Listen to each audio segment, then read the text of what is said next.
Afternoon, everyone. So today I've decided to do my live in one of the local little bed systems. So I don't have the option. Well, maybe I do. Hang on. Let me start by switching my camera around so I can show you some of the local ground lay and spore. This is the pathway coming in. If you don't quite know where it is, trailhead wise, you won't make it in, but you can find it. There is a local highway nearby, and behind me is another path down into the little lake here. Hi, Ray.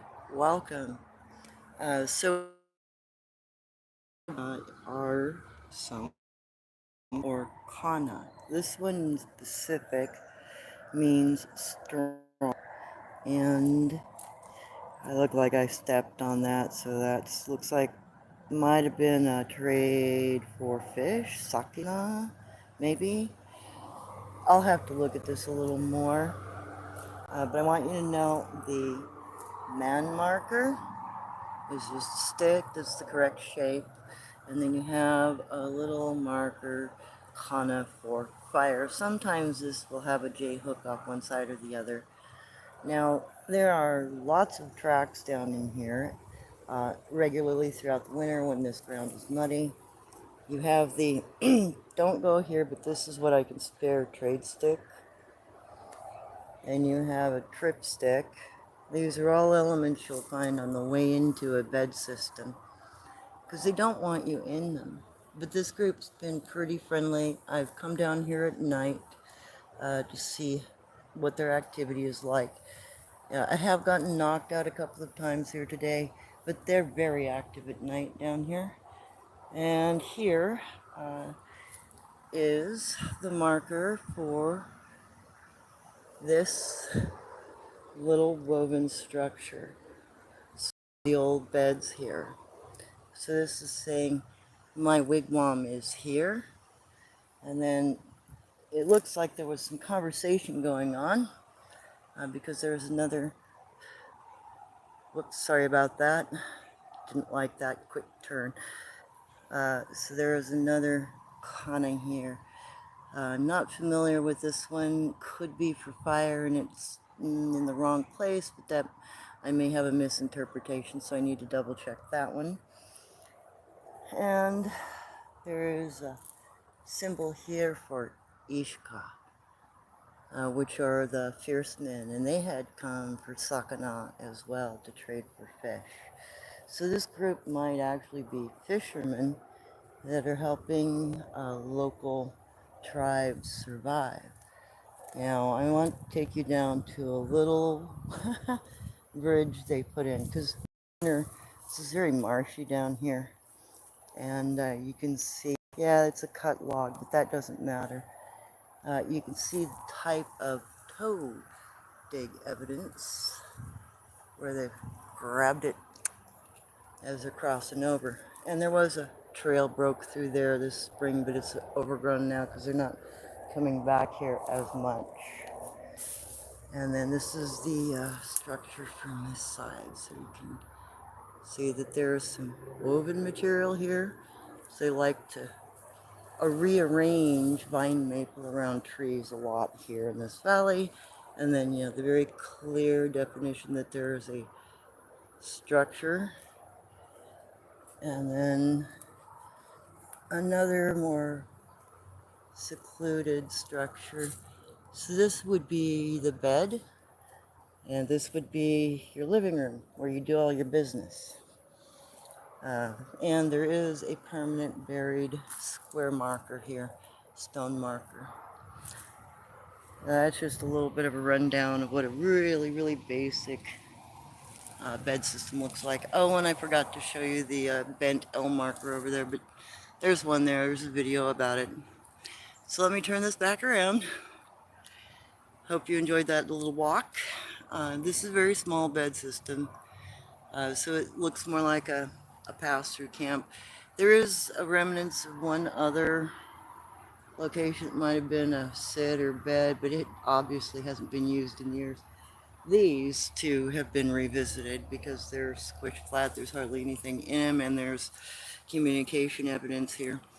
But that is not the purpose of today's get together. I want to go over the 7 teachings. Now, according to my grandmother, these were originally given to us by the first people, what she called Obsidian Man or the Bigfoot, Saskatchewan, Sasquatch people. And there are still some native tribes that account the same lore. So let me give you the lore. First, though, let me say hello and answer any questions, and then we'll get on to the business of this show.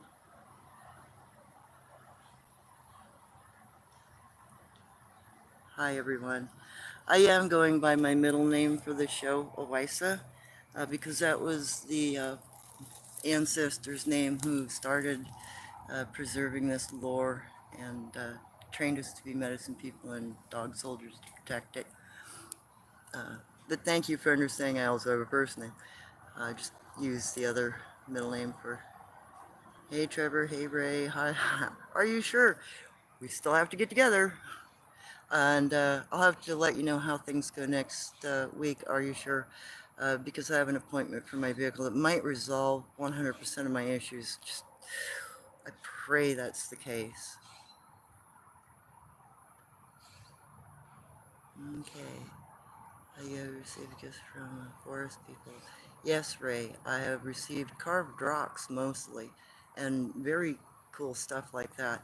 I do have a few videos up showing some of those carved stones. I've also received arrowheads because I've traded and asked for them. Hair samples because I've traded and asked for them. Teeth because I've traded and asked for them. There's all kinds of stuff that I have. Some of it I've posted information on, some I'm still working on trying to document and get up.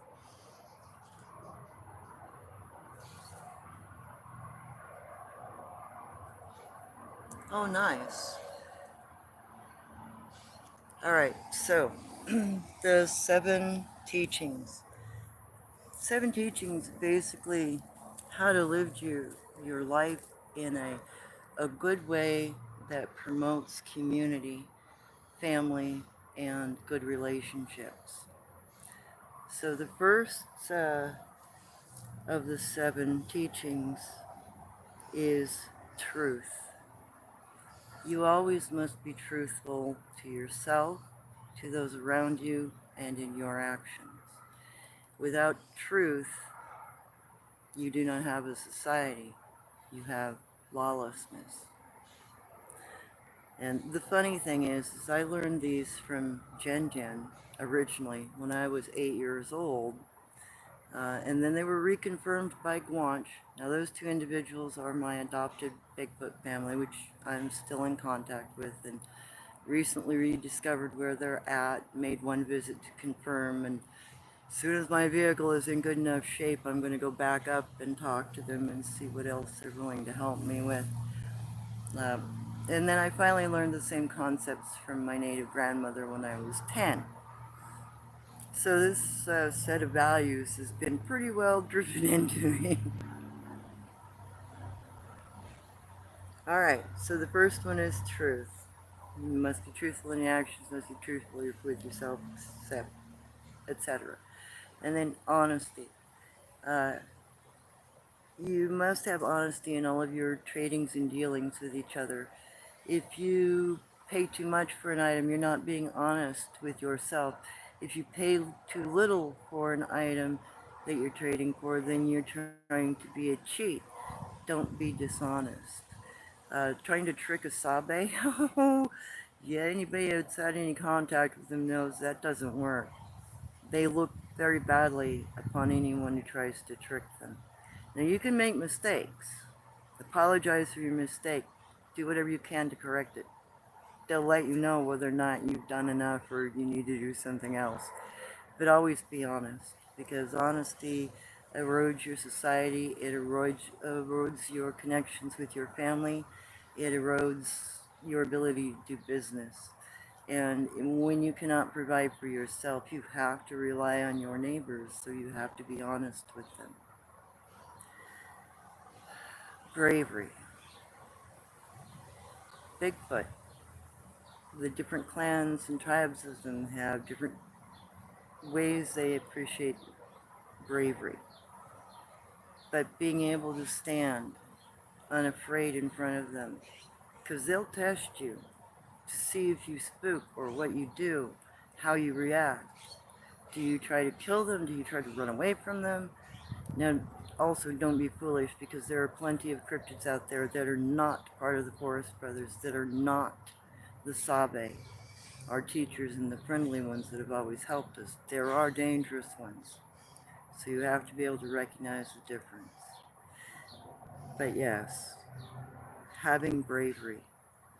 Um, then there are also the instances where there are certain tribes within which you cannot look at them. My mother's turnout was done with a group of Ishka, what are called the fierce men. And I have pictures of them up in my post pictures, and I've got an adult picture and a baby's picture. The baby's picture I took recently, the adult's picture I took a few years ago. You cannot look at any one of those individuals in the eye unless you are the same age. You are seen as equals at the same age. If you look at an adult, and if you're looking in particular at the male, he will consider that a sign of disrespect unless he has told you to look at him. Sometimes if you're a female, you can get away with looking at a female of the same age, but it is not recommended according to lore. You allow them to accept you and to say whether or not you can look them in the eye. Even when you are trading or doing business with them, you do not look up. It is considered horribly disrespectful, and they will clobber you. They will mess you up for being disrespectful. So after bravery is respect. And that is part of knowing the lore, knowing what the expectation is. You know, which ones will be more forgiving, which ones will help you, and having enough respect to extend it to others means you respect and believe in yourself. You have to have a certain earnesty with yourself. Some natives say, you know, you must go in like a child with an open heart and a good mind, a clear mind, nothing to be seen as bad. Because if you don't respect them and you don't show humility in front of them, no gain will come from it. Humility is another aspect that is also a spiritual aspect. Uh, Natives believe that we were taught to pray to the Creator and recognize our own internal spirituality by the Forest Brothers. So having humility in front of the Creator when you're praying to them, saying, I'm a pitiful creature, I don't know everything, I must learn things, and please guide me and teach me so I can survive and be a good person and live the way I should, you know, the way I could if I were aware of what I'm doing. So you have to have a certain level of humility also in front of these people. When you make a mistake, be honest, even if it hurts. Uh, do whatever you can. You know, let them know that you are humbled by the experience and you understand how bad it was and how disrespectful it was. And ask for anything that you can do to fix it, make it up. You know, have I learned my lesson? If they haven't decided that you've learned your lesson, they'll put out a little stick structure laid flat on the ground. It'll look like a house, you know, and sometimes they'll put a diagonal bar across the bottom side. It means you're in the doghouse. When I had a conflict with Jen Jen when I was a child, she put me in the doghouse for approximately a week until I apologized to her and said I was sorry for, you know, hitting her over the head and calling her a monkey. She said, I'm not a monkey, I'm a person, when she walked away, well, crawled away from me. And once I showed that honesty, my relationship became very strong with her. So, tempering your judgments with wisdom. Wisdom is gained through experiences, through listening and learning and understanding. and taking heed to what you were told. So always sit back first, think about things. Is this a wise choice? Consider the outcomes, and then you make your choice. Take that time. That's part of the reason why Native Americans braid our hair in the morning. It's so we have time to reflect and time to slow down. And each strand is for your ancestors, your present life, and the what is to come with your children, your line of 7 generations that will be alive together. Because that's basically what the 3 strands mean. And notice it's 7 generations and 7 life teachings. There are many things within the native culture that we got from the Sabe. And then the last is love. Extend love to yourself. You don't be a fool about it. But without a loving heart, you cannot judge what is right to do. And you will lack the ability to follow your instincts because fear will overcome you instead of the love that's already there. So nurture the love. That way you will not nurture your bad wolf. You will always have a good, kind, loving spirit around you. There is a saying in Native culture to go awry is to have nursed the wrong wolf. To stay on the path that you should be on, the path that the Creator wants you to be on, the path of life, you nurture your good wolf, meaning your strength to defend and your strength to know reason and right and to defend truth. Because you have to have a brave heart in order to create a strong community and good relationships with each other. So those are the 7 teachings. And if you can exemplify those while you are out with Bigfoot, with Sabe, you'll get along very well. But know that anything that you come across that do not respect these teachings are probably red bone and probably very dangerous and something you should be very careful of being around because they don't follow the life teachings. So let me get to some questions here.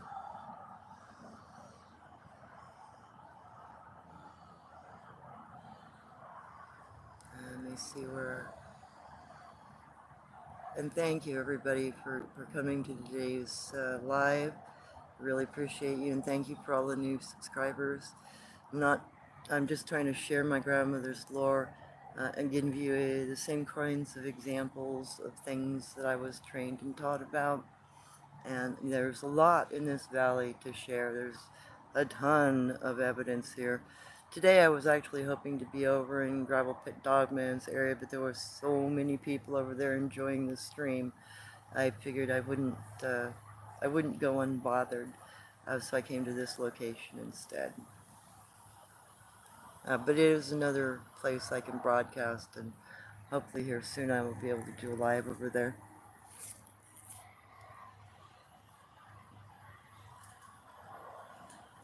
Well, it was, I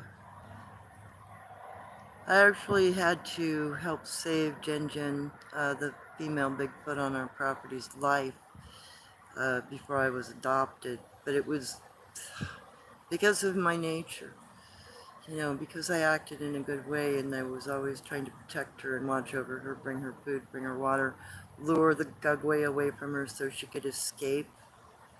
That last 8 months on our property, she almost died and she went through such bad stuff. She even poisoned herself a couple times to try to get rid of what was done to her through the repeated molestations. So, I even doctored wounds where the thing bit her. The very first time he molested her, he bit her in the throat here in the side and bit her in the shoulder, and the one in the shoulder really infected up bad. So I had to doctor from that. So it was not an easy way to get adopted. And I have put videos up and I've done lives about that. So please go back through old material. And just, also keep checking up on my post section. I'm going to be putting up more still images of different, cryptids that I've caught pictures of. And I'm going to probably take a few from the internet and make comment on some of the images that are out there. Todd Standing has one of a Gugway that I would like people to see. It's just the eyes through a narrow gap, but they look exactly like the eyes and the facial features of the Gugway that was on our ranch that was trying to kill Jen Jen. And I found a picture of a Moyuka dog somebody sent in to me. I'm gonna have to backtrack. I think that picture was taken in California, and it matches the image that I found up here online of one that was taken by um, the Google Land Cruiser car. They didn't manage to blur it out, so I have a picture of a baby. And then I have my grandmother's lore and the drawing in descriptions that I've already talked about, the Moyuk dog and the Rojan sickleman one. It's a very strange looking creature that has a crab-like face, but a Bigfoot-like body, very long front arms and crab-like hooks on its front. Uh, it's a predator. There's one in this area. Sometimes it'll sound off at night. If I can get up there while it's doing that, maybe I can catch it bellowing, because it makes a very strange, almost moo-like sound, and then it will, call itself by name. So I think it's trying to claim territory. Okay, hello everyone. Just hey Rex, Trevor. I heard a quote that with Bill, this might be not like the truth, but you can't. Yeah. Um, Hello, Hanson. Oh, you're Roy Khan. My father's last name was Khan. Uh, with marbles I bought be a gift to the Sabe, what they like. Sometimes the children will play with the marbles, but the children also like teddy bears a lot. Don't give them anything that makes a lot of noise, though. Parents won't let them have it, and they'll think that you're trying to deceive them. But toys, little toys that are fun toys, balls, stuff that bounces. If you're near water, they like water skiffs and little floaty devices that they'll use in trade for. Uh, but teddy bears I know where I hit, especially brightly colored ones. I've had a lot of success giving away teddy bears.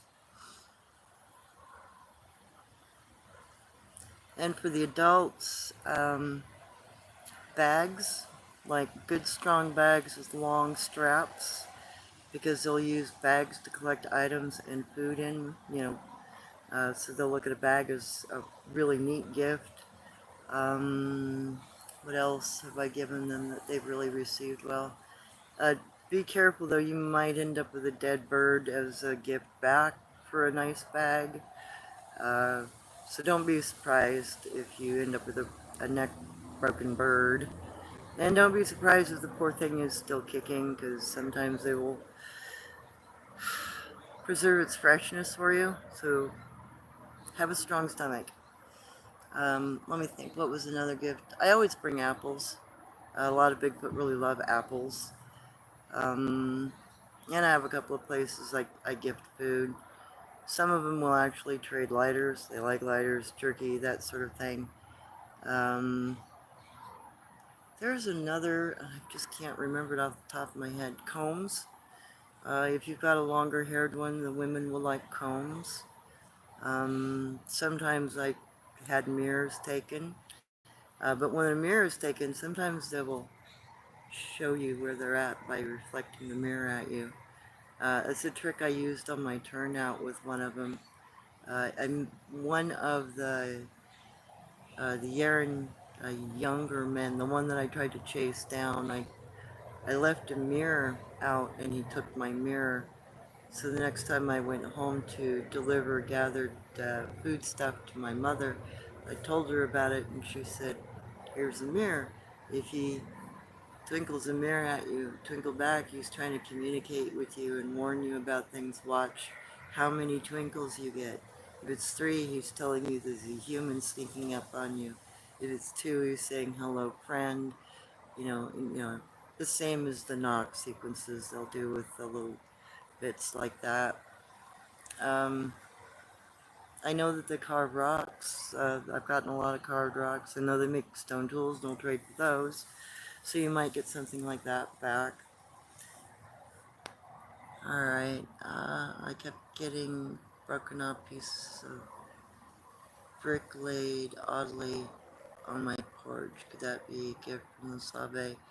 Yes, Ray, it could. They also could be trying to communicate their numbers and positions to you.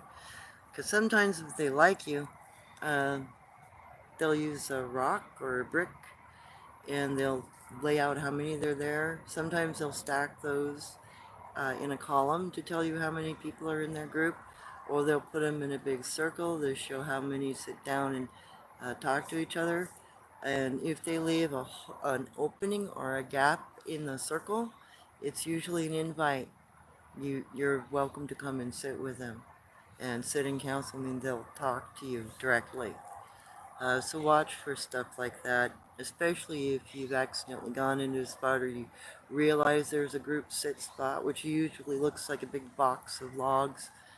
Uh, go to that area. You never know. They might show you a spot to sit. They might place a rock where they want you to sit. Because rock means person. Oh, just got a tap.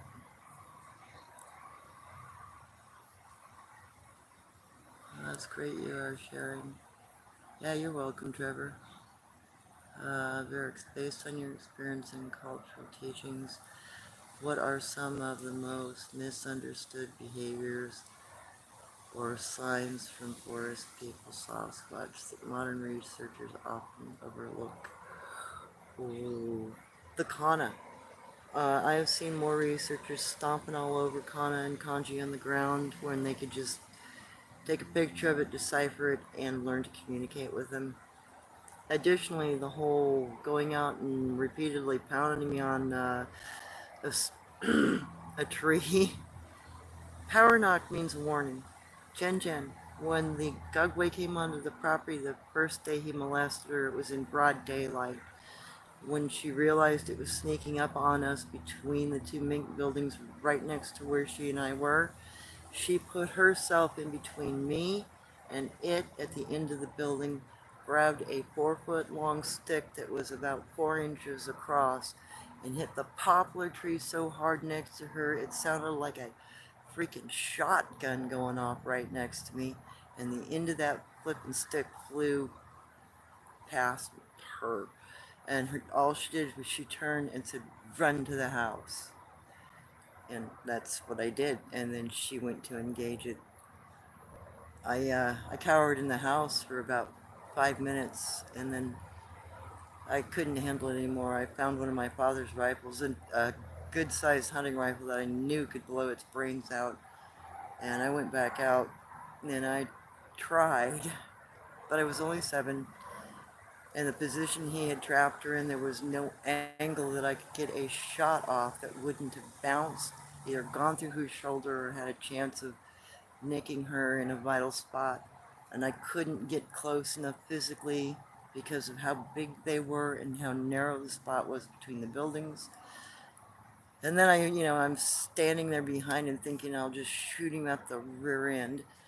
And I'm like thinking, well, how am I going to explain that to my dad? What am I going to do? So I just had to let it freaking happen. And that was a wise decision, but not one I liked making.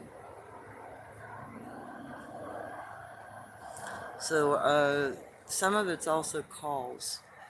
The whole screaming in a tree, the woman screaming in a tree. Yes, that is a female's potential mating call, but it is not the normal way they get a mate. Jen Jen had to leave her family group area because all of the tribes in the area, they already had marriage ties too, and everybody was cousins. They knew they could not find a groom that was of a different genetic line. So to make sure that her children came out, you know, not affected by bad genetics, she voluntarily went on a turnout to go find a mate, which means she has no formal protection from her family. She has no formal protection from the rest of the groups, and she does have to expose herself and scream to attract a mate. But the male's mating call is not the scream that Expedition Bigfoot call. Uh, the male mating call is that they did get a rupture of the word no, nung, which Abenaki, Native American Abenaki for no, which is one of the languages that is quite commonly spoken by a lot of the Bigfoot tribes. So if you want to learn a Native American language that's going to be beneficial, find Abenaki. There are online dictionaries and courses that you can take. There are only about 200 people left in the world that speak it, so that's a good avenue. And just get some basics down. Learn to say hello, learn to say thank you, learn to say friend, Nidoba, etc. And it'll take you quite a ways with some of the Bigfoot, because a lot of them speak it. Many of them are multilingual. So she was sent several miles away to come and find a mate. In fact, the very first time we ever saw her was the first night she was in our little oak grove up a tree screaming her brains out. And my dad and family thought there was some woman being murdered in our corner of our property. So we went over with bullseye lamps and rifles and found her up the tree, and we bullseyed her with the lights and looked at her for a couple of minutes. And Dad's like, well, you better leave her alone, let her do her thing. And my mom's like, yeah, I'll explain this to you. You don't understand it. Let's go have a talk, Pa. So my dad and my mom went and talked, and my mom explained the lore and what was going on and why she was there. A male's mating call is this, and I actually have experienced this personally myself a couple of times. And during the time that Jen Jen attracted males, I witnessed the behavior, you know, towards her. And the little sound that they make is, oh, oh. It's just like a purring sound, oh. And they'll do it real close to the female. The intent is to sneak up in a trusting way and her not be alarmed, and oh, he'll coo at her and she'll either choose to look or not, or go and talk with him. It's their way of introducing each other. They will sit and talk. They may talk for several days, compare their values, decide whether or not their families can have good relationships or trades together. You know, there's quite a bit more going on with their little uh, customs than just primate behavior, and that's overall the hugest mistake, is confusing all of them as having primate behavior, because the red bone peoples, they are more primate. Even their eyes reflect that, because their eye whites are black. The Gugwe are that way. Mountain boogers are that way. Wood boogers are that way. There are a couple other species too that you can't interact with them because the behavior is completely different. Their diets are also commonly very, very different, more selective. A lot of their dietary protein is gotten from crayfish, which is part of the reason why their bones and their skin turns really bright red or pink in some cases. Tengu, which have bright yellow eyeshine, or another one that's a red bone. and they're far more vicious. I trust a gugway more than I trust a mountain booger or a tengu. And I don't even trust gugway. They're very, very dangerous. Um, so some of that is actually, I think, keeping people from understanding that there are multiple types out there, because we kind of clump everything together as formal researchers, because we don't have anything to go on culturally. People don't think that maybe they're trying to interact with a Neanderthal, because Gugways, when you compare the skull structure and the facial structure, and now that we've learned that Neanderthals actually spoke for many, many generations, science thought they didn't have a way of speaking. A lot of their behaviors are quite similar. However, they don't have the clawed hands and feet like the Gugway. So Gugway may be a cousin of Neanderthals, yet another potential Neanderthal or cross that hasn't been discovered. I don't know. Nobody in the scientific field is releasing much about their DNA. All I have are old stories and some suppositions to go on, things I think might be true from lore and some interactions and things I've experienced. Hey, Elijah. List of 7 teachings just for you. Thank you. I put it in the, I put the 7 teachings listed in the description for this. Unfortunately, I don't have the option to type and chat to you. I can only answer questions verbally, and that kind of sucks. That's one option I wish I had on this.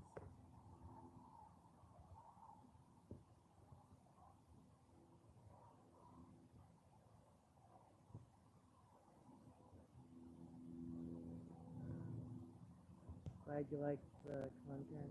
I'm glad you liked the videos. Glad you liked the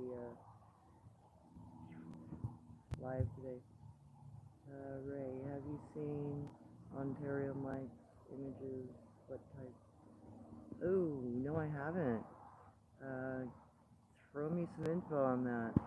I'd be very interested. Or is that the one? Let me think. What do you have? I might have seen that. I don't know. Send me some information on it. I'd be real happy to take a look. Hey, Steve. Synthetic nature. Have you ever heard of a type of cryptid similar to Sabe of the Pacific Northwest that has a single extremely elongated fingernail made of stone on their index finger, possibly very psychic? Hey, there's some lore about some skinwalkers that can do that kind of thing. My grandmother claimed they use a stone thumbnail to flick turquoise at you as a weapon. So it may not be a Bigfoot. Um, Let me think if I can remember any more of my lore. I'll have to try to bring some of it back. Normally, if I can't remember something off the top of my head, I go ask my grandmother in a dream, see if her ancestor or spirit will tell me. How do they make knock noise? Well, they use a stick.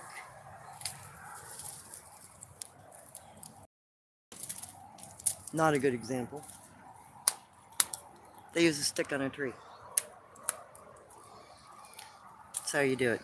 Otherwise, they'll take 2 sticks and knock them together, or they'll take 2 rocks and tap them together.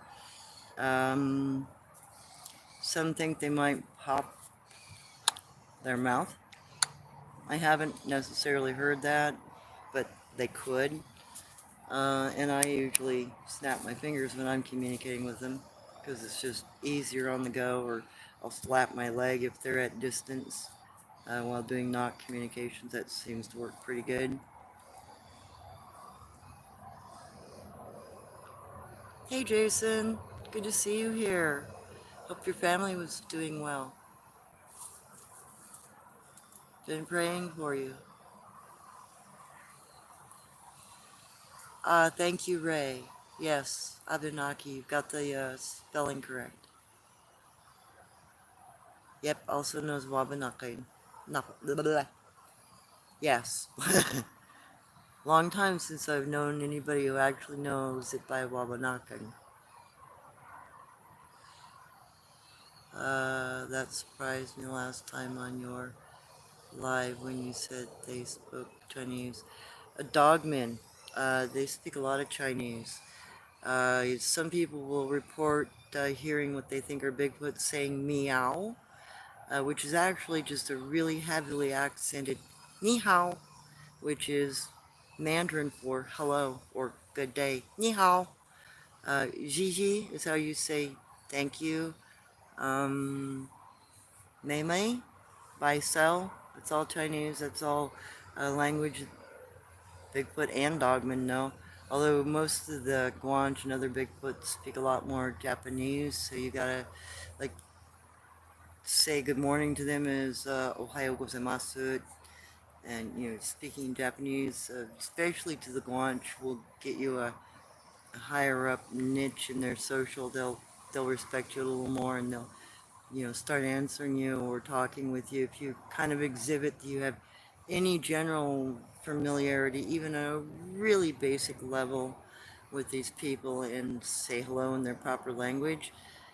They will start either giving you words, teaching you words, or they'll start identifying with you as friend, and they'll start speaking English if they know English. But be aware their English might be broken, because of the accent and orientation difference. They might say things to you like, you go now, uh, just because of the language difference, and they're not used to speaking a lot of English. But some of them speak quite good English, and surprisingly well. Like the Gravel Pit Dogmen, they actually speak really clear English. It really blows me away how, but they will say things out of orientation. Will be, you go now. But it's very clear language, and it sounds very human in its pronunciation. And there have been witnesses to the dogmen in that area. One of the neighbor has seen them for years pass through his back field, and within 30 feet of the back of his house. He says he knows they're not dangerous, but it still scares the bejesus out of him anyway.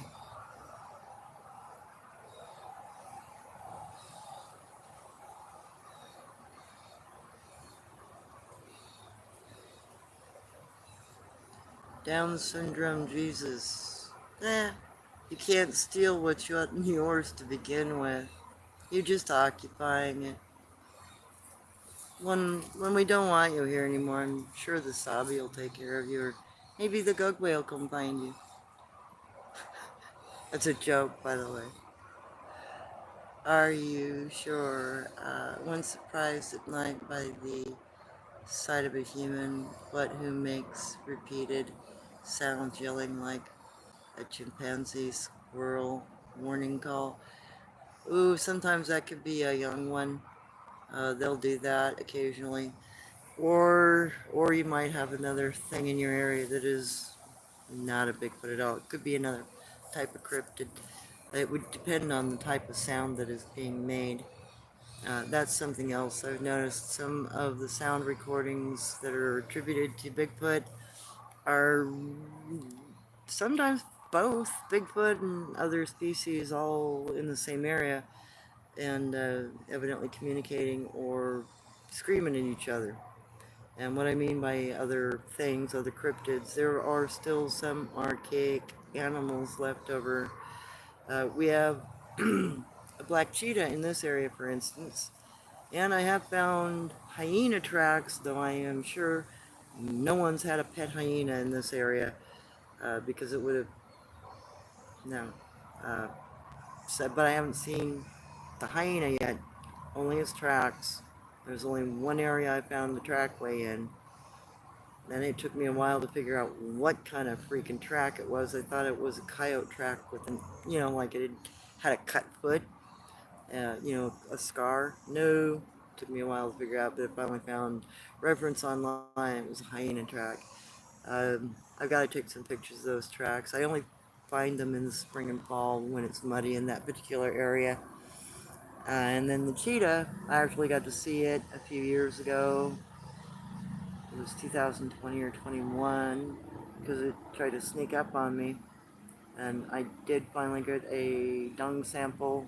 I've got to go back in and try to find tracks of it when this fall or spring again, because that's another area where the trackway is only visible during the time it's muddy. Try to get some casts of that. So there are also leftover things, and some of them are actually quite ancient. There are, according to my native grandmother, still saber-toothed tigers in some parts of the southwest, and they're on res. People aren't made aware of them publicly, but people on the res know. And I know that because my grandmother went there back in the 30s and was taken by a medicine person into a sacred valley that had a lot of different cryptids in it, including leftover ancient flying creatures. So some of the sound recordings have multiple cryptids in it, and everybody thinks they're just one thing. It's part of the stuff that's going on in the Sierra sounds. That first part where there's a whole bunch of knocking and you've got all of these whoops and hollers and gurgly sounds.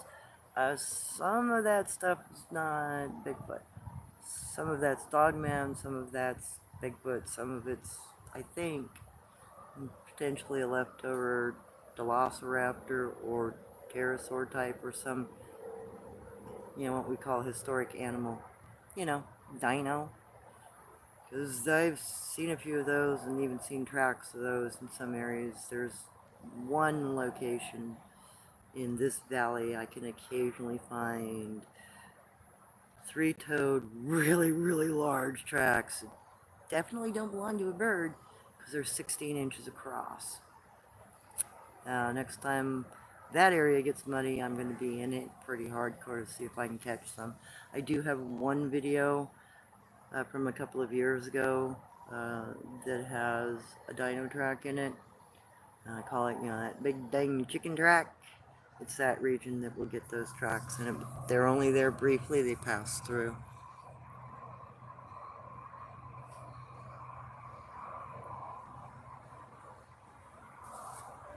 Sorry.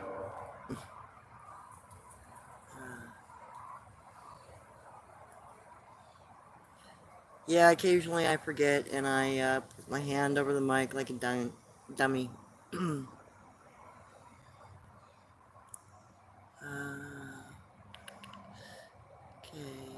They use fire, yes, but what is the reason they write fire to each other? Oh, they're usually asking for embers or a way to start fire, or they're trading for phosphoretic rot, which is white iridescent, or not iridescent, but glow-in-the-dark rot that can be used, punkwood. Really easy to start a fire with, makes great tinder. It's another reason why they make pitchwood trees. For ceremony purposes, when a baby is born, when an elder dies, when a marriage occurs, they'll have a big feast. They'll cook deer and they'll have a community meal together.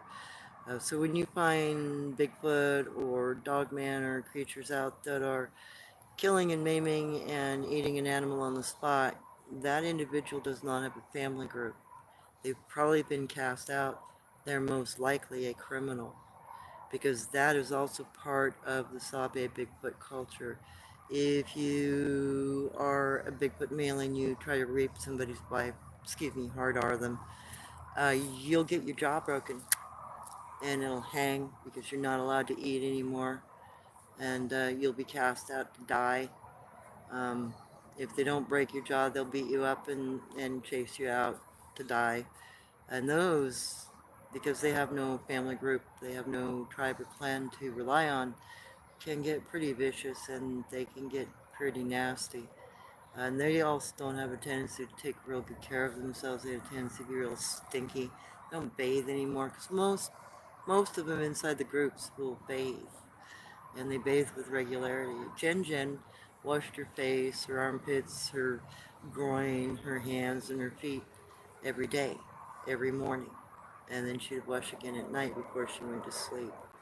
So, and I found lots of bathing spots where they do the same, especially when they're in family groups. So if they're cast out, some of the individuals you may be dealing with are cast outs. A good version of probably the ones that are being accidentally filmed might be cast outs, or just an individual moving between spots. But yeah, they use fire for special occasions usually. But some use it more than others. I know a group up in Washington that uses punkwood fires every night to cook their food. Uh, it just depends on their traditions.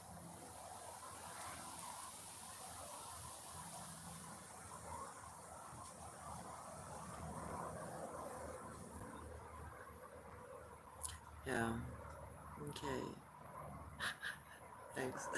Ray, who taught you the Sabe? Your Mother Earth? No, Ray. I am fifth generation dog soldier and medicine woman of my Ogallala Sioux family. And I'm the last one of my line. I don't have any heirs, no one to teach the lore to. So I'm following my native grandmother's dying wish to share the lore back, try to preserve it, and to give back that knowledge to the community at large. Partly because, some of this lore may protect people from being harmed by things like crawlers or wendigos or face eaters, face peelers, that sort of thing. There's a lot of stuff out there that's also very dangerous that can be avoided if you learn to recognize the ground spore. And the advantage I have is that my grandmother and mother have gone on the same kinds of turnouts and had the same kinds of teachings. And I was taken up and down the West Coast to many different locations where I was shown, ground spore and interacted with individuals from groups or were introduced to groups, uh, and where there were dangerous cryptids and what areas to stay out of, which forests to never camp in, or what valleys to never go into, or what caves to stay out of and never be near.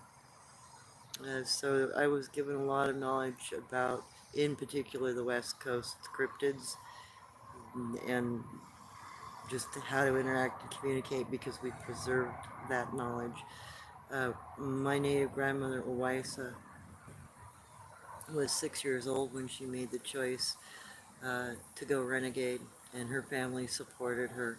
And it was because we were given the choice to assimilate and deny the reality of our neighbors, our forest brothers, and our bloodline, because we're half-breeds. I am what is called hunchback, or a long-faced Indian, meaning half-breed Sabe. I have tapalucidum that work in my eyes, and 7% of my DNA is unknown. Nobody knows. Science has no clue what 7% of my DNA is. I have unusually exceptional hearing. My vocal range before my larynx was broken was into the 26,000 hertz range. I can hear down into the infrasound level to 152 hertz. So I'm a little different than most other people. And so were all of the females in my family. We were all like this. And we were, always taught. So that's what I'm trying to share now, to preserve it, to give it back. And then, my Uncle Long, the wild man, cryptid friend of my father, He taught me all of the brush strokes to the kana, and he taught me all the sounds. Well, he wrote down all of that material, and then my mother taught me all of it because she knew it. She knew how to speak it. So did my grandmother. And my grandmother still knew how to speak the Mississippi River bed language and taught me a tiny little bit of it, which is why I was able to identify the one rock that I found that was painted with pitch. And that is a marker that shows up and down this particular river here every year when the trade route is enacted, you know, because there are many groups that travel up and down the riverways here trading throughout the summer.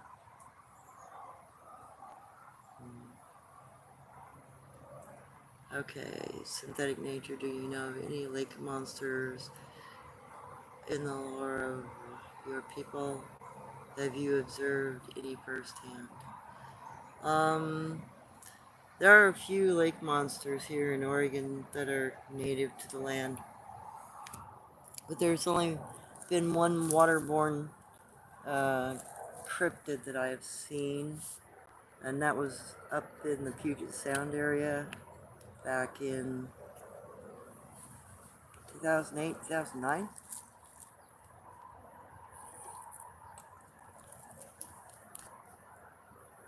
And that was a plesiosaur baby. And I know where there is a bone dump, because there's a group of guanche, you know, patty-looking Bigfoot up there that keep small schools of them.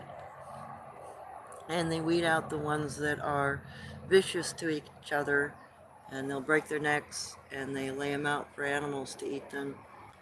And at some point, when I can get up there, I'm gonna make a recording of that location and maybe even collect one and give it to somebody to research.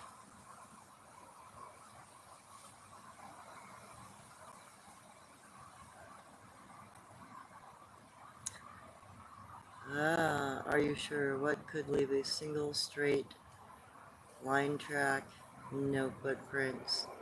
Oh, Bigfoot's really good at doing that one. They'll place one foot in front of the other just like Native Americans to hide their number.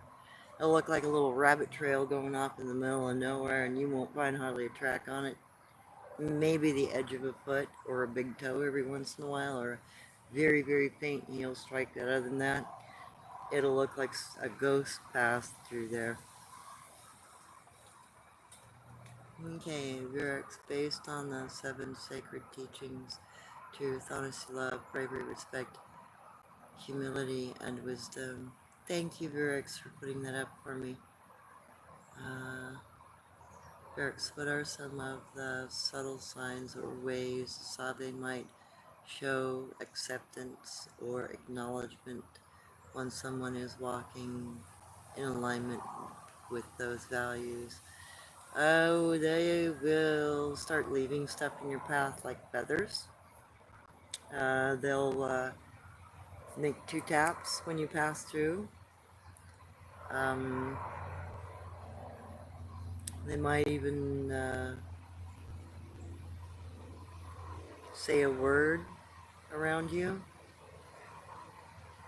Those are the most common things I've experienced. They start accepting you, and if you can recognize the interactions that they're attempting with you, and you say hello back, those interactions will increase, and they'll usually even get closer to you.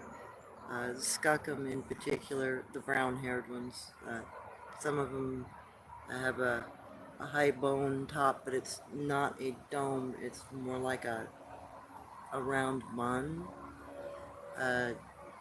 Those people are incredibly friendly, they're quick to befriend you, they will give you words, they will speak very close to you, they'll even let you see eye shine.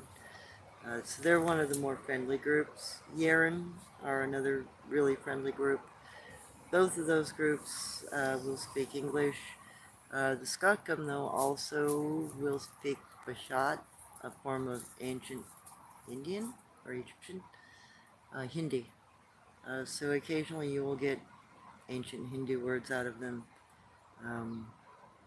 which is a very, very unique thing.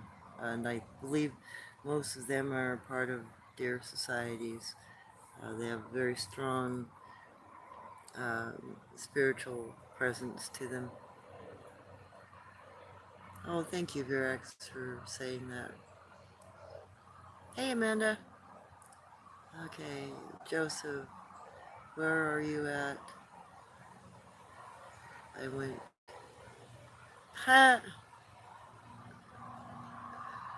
A lot of others. Can I? Ha! There is no such thing as buying me. And that is an insult. Please don't say that again.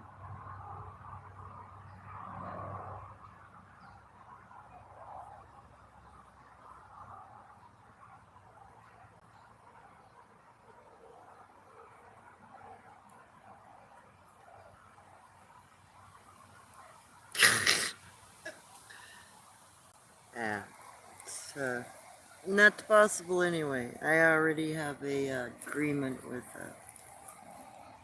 a cryptid mate for educational purposes. There is no physical relationship, uh, but I'm promised in the next life doing.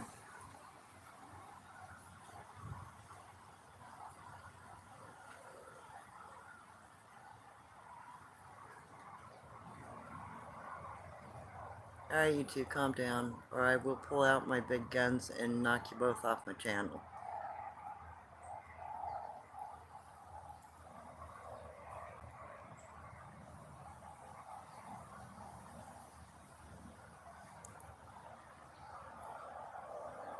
You want me to time you out, Joseph?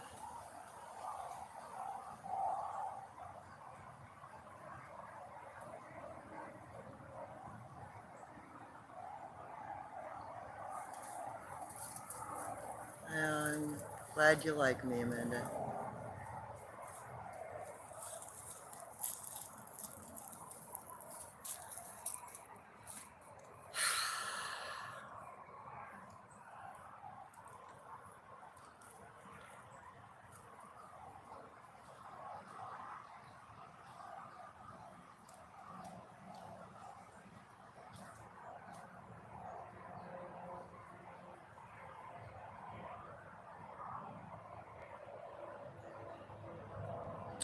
Yeah, have a nice day, Joseph.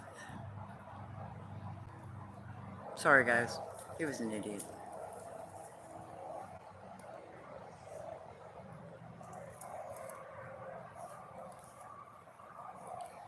Yes, Ray. I believe that we come back. Because I have a lot of past lives I can remember. So I'm aware it's very possible and, you know, very real, actually.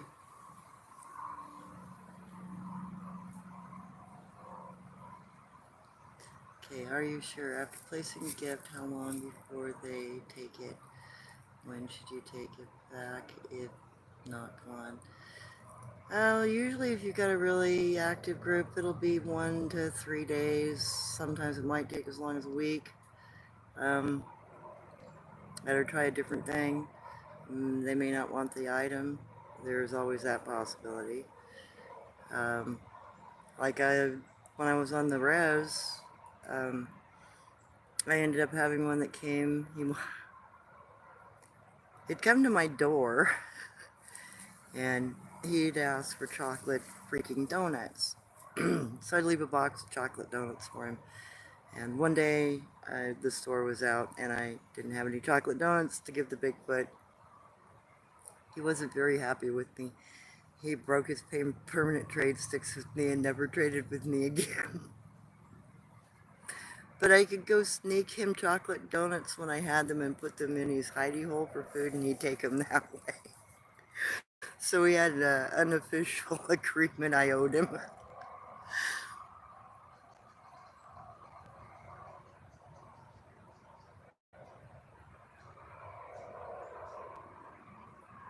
Okay. Oh yeah, Joseph. Nan's done a great job with Joseph Warren's done a great job with the windwalking video that he did. He removed all the extra noise that day and made it a very clear, clean recording. Please visit his channel if you want to listen to a good version of it. Now, Varix, from your time in the field and your cultural knowledge, what do you feel is most misunderstood about the Sabe? Just mainly that most people think they're just primates. Uh, they're really far more sophisticated than any greater ape, and the majority of them all self-identify as people or person. Even Jen Jen's name means golden person. So I would assume that we're not giving them the credit they're due. I think they're probably more like archaic, hairy people than anything else. At least that's been my experience. They know their strength, for instance. They don't have to break your door down if they don't want to. They don't have to rip you apart if they don't want to. So I think those that are out of control out there are far more primate-like and far more reactionary than the Sabe. The Sabe were always considered more human. We even fought battles side by side with them. There are native reports and lore of even at the Battle of Little Bighorn down in the greasy grass, there were Bigfoot waiting for for the Sioux to come and retreat, and then we all came out. So there's that kind of lore that the other side won't talk about, but it's still occasionally spoke of in some native tribes. And there are other battles even before that where there were reportedly Sabe people involved and even cryptid animals like dinos involved. And there are some tales left even in pioneer cultures that say the same sorts of things. And my grandmother spoke of that sort of thing too. So there's potential that there's a lot having been lost or hidden or intentionally forgotten that may make a very different and very colorful history if we knew it. Okay. Right. Is there intelligence that keeps them unseen? Or is there more to it? Well, some of them can actually, some of them are born with the ability to disappear, and some of them, like Jen Jen, have to learn to meditate to be like light.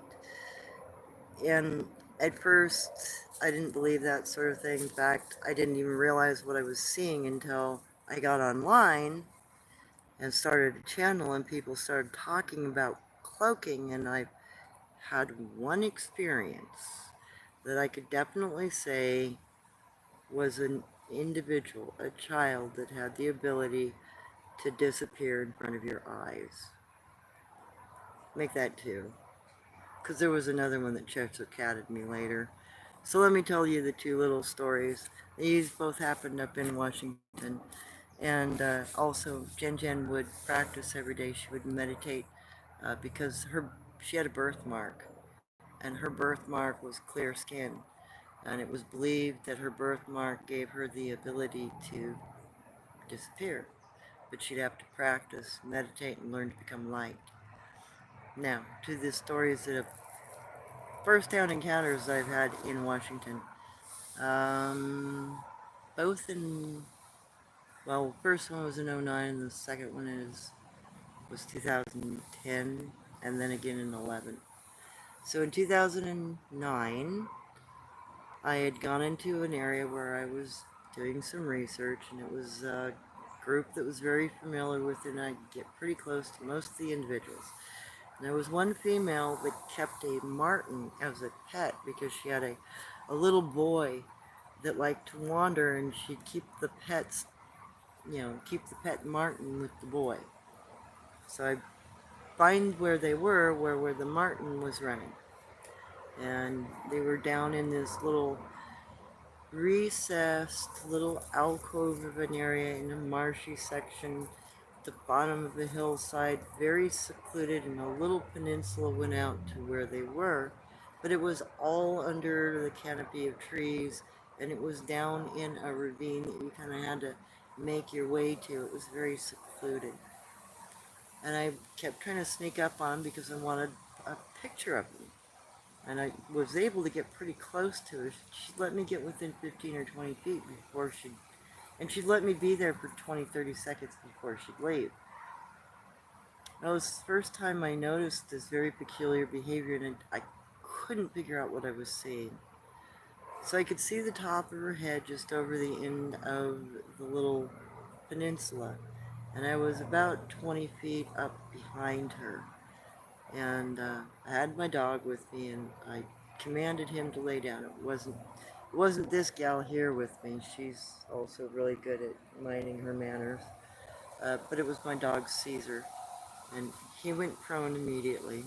And we watched the little marten go down the log by us, and then I see the baby crawl up this little, probably 3 or 4 inch thick little sapling, and the top of the sapling would weave back and forth a little bit, and then he'd disappear. He'd look like a shimmer of leaves, almost like the predator effect, and then you could just see him drop. He looked just kind of like a blur when he dropped.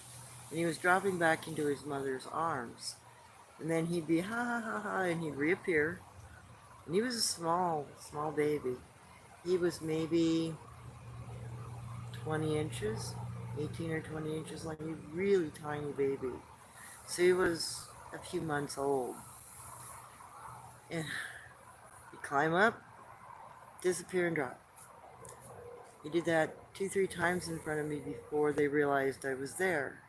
And then she grabbed him, looked my way, and they left. They crawled away. And I ran up real quick to try to get a picture, and I just saw her going underneath the bushes. Didn't get a chance to get a picture.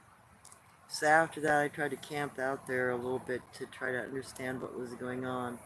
So I didn't know for many years until I got online last year and really started seriously trying to understand whether people had encountered. And I'm like, oh, okay, yeah, I've seen that. But I don't see it very often. There are medicine people that can do it. That little child had the ability to do it. And then in 2010 and 11, I had an encounter with a juvenile guanche male who was a babysitter for his little brother that I had traded a teddy bear to for some baby teeth, which I have. And he got really curious about me one day because I went up in their bed system and I was sitting in the smallest, last little bed.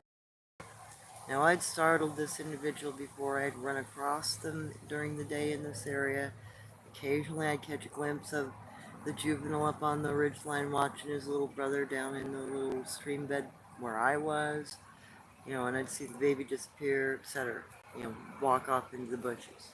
And when I gave him the teddy bear, he'd leave the teddy bear where he was so I'd know where he was and I could sit within about 30 feet and he'd let me see him.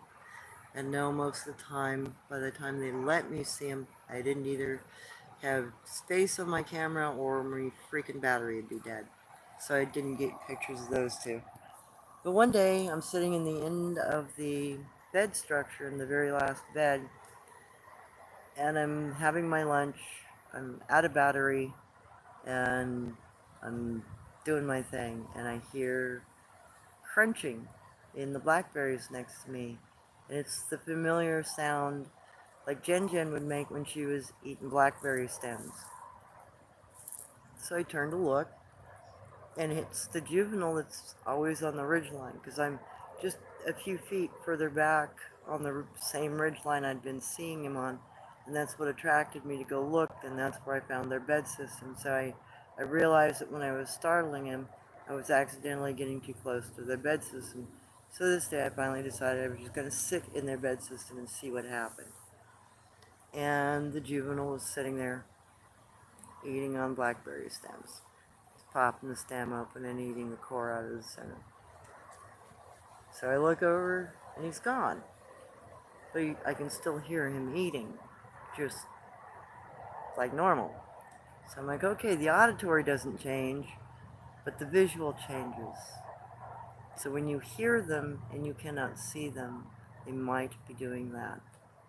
And he did that for like a good 10 minutes, 20 minutes next to me. And he was 6 feet away. I didn't move. I just finished my lunch, did my thing. I figure if he wasn't coming at me, he'd be like Jen, he'd just sit there. And that's exactly what he did. So that's two encounters I've personally had. Other than watching Jen get very glass-like or look like uh, smoke rays in the sun, just like a window pane, you could see through her kind of. So yes, I think those are either practiced or they are talents that they're born with. But I'm pretty sure not all of them can do it. I think it's kind of a reserved talent. Probably runs with their medicine people or those that have the aptitude for it. Okay, and wind walking. Yeah, wind walking's kind of the whole light as air concept, moving as air. See, over the years, I've kind of come to the conclusion that a lot of what Bigfoot does is very similar to what llamas try to achieve or what martial artists try to achieve with controlling their chi or wa energies. It's very similar, it seems, and it's in its application, I guess, what you could say, and how you learn it. It's something you can practice and learn to do.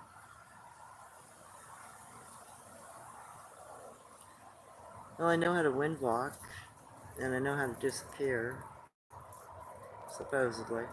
I've never seen it myself, but others tell me I can, and have seen it. Okay, Amanda's. Most humans are very easy to hide from, very noisy and clumsy in the woods. Yes, that's very true. And many times they'll be sitting in bushes just 10 feet off a trail. You'll pass right by them and not even realize they're there. Because the majority of them don't stink. They bathe, they're clean. The ones that do stink are either, like I said, cast out or too old or sick. Occasionally they are individuals that are more cannibalistic. They're part of the red bone people. They don't seem to have the same desire to keep themselves in good care, and or the more, carrion eating ones, because the spider sloths, they're reported to be kind of stinky because they are carrion eaters. So there's that possibility going on too with some of these things. Yep, be like light. Change your frequency. Yeah, and that's exactly what I think it comes to. Because Jen, when she was practicing her meditation, she'd do a cyclic hum. She could breathe like a didgeridoo player. She could draw in through her mouth and do a complete cyclic breathing without ever having to rebreathe. So she'd hum while she was meditating. Mm. And it's been discovered that humming actually can change your body's frequency. So I think she understood what she was doing. And she explained it to me. I would ask her, what are you doing? I'm humming. I'm trying to be the sunshine. Leave me alone. And true, when I asked her how the eyes work, she said, you have to think them open. You have to think you want to open them. You have to think you need to see with them. So they don't just snap on for them either. They have to open them. So it's not them being angry because their eyes are red. No, It's because they're, they can't see you. It's too dark, so they open the eyes to see you better, to look at you, just like any other animal.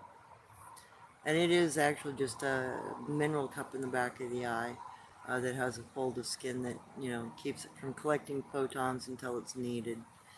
Um, so there's that. I'm still trying to teach myself how to open mine. Fear will open them.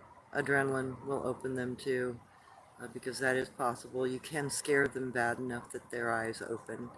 So that is another potential mistaken identity thing going on there. You think they're angry when they're actually just terrified out of their brains about you being there. Because they see us as sun-faced people because of our pale skin. They think we're going to hunt them. And when we go looking for bed systems and their children, they will literally call us coyotes because they think we're acting like dogs and hunting. So keep that kind of thing in mind.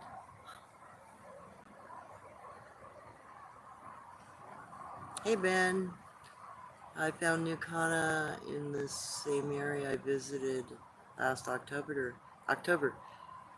excuse me. Took photos. Awesome. Uh, one, do, one done with finger-sized dead sticks placed at a junction of two trails. Oh, cool. Oh, wow. That's awesome, Ben. Okay, are you sure? Are any of the past lives you remember you as a native? What time period? I have one better than that. I, uh, I remember being a Bigfoot, uh, during the time, the Pacific was hit by a bunch of, asteroids. I think that was about 68 million years ago or something like that. I remember the asteroids hitting in the Pacific, and I was a Bigfoot in Central Oregon, very close to where my turnout was done, actually. The area of the turnout brought on the remembrance of the past life, which kind of startled me. I wasn't expecting that. Um, I spoke of it with my mother, and then after that, many more of my past lives started coming through. I've been all over the world, in a lot of different cultures throughout my lives. And I've even found one life I can prove because I signed in and out of a book, and I had a friend of mine confirm that the name of my reincarnation was in the book. So, yay! Native. Yeah, I've been native too.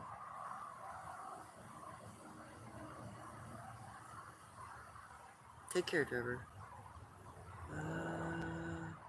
Right, is there a single meditation for vanishing from sight? That one is actually more like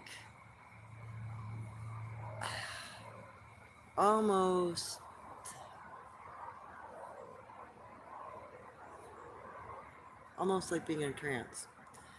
You have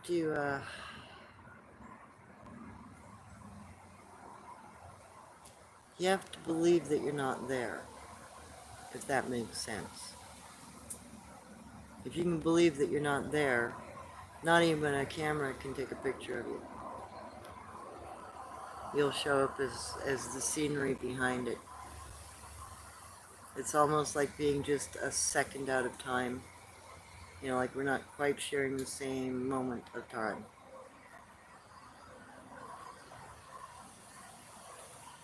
Are you sure? Would it be proper to leave a gift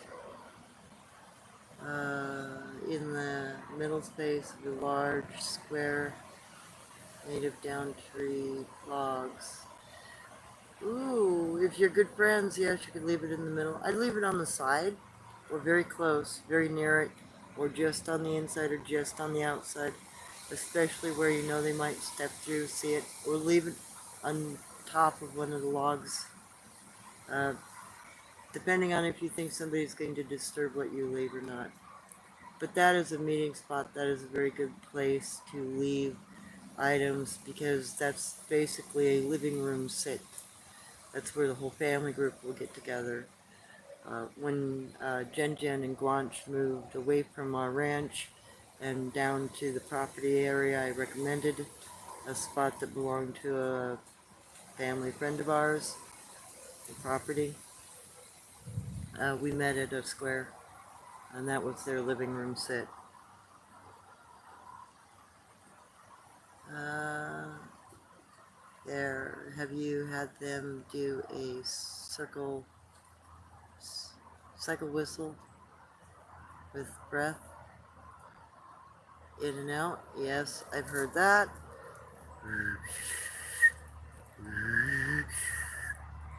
I gotta wet my whistle or I can't do it. You can do a whistle both ways. Hang on.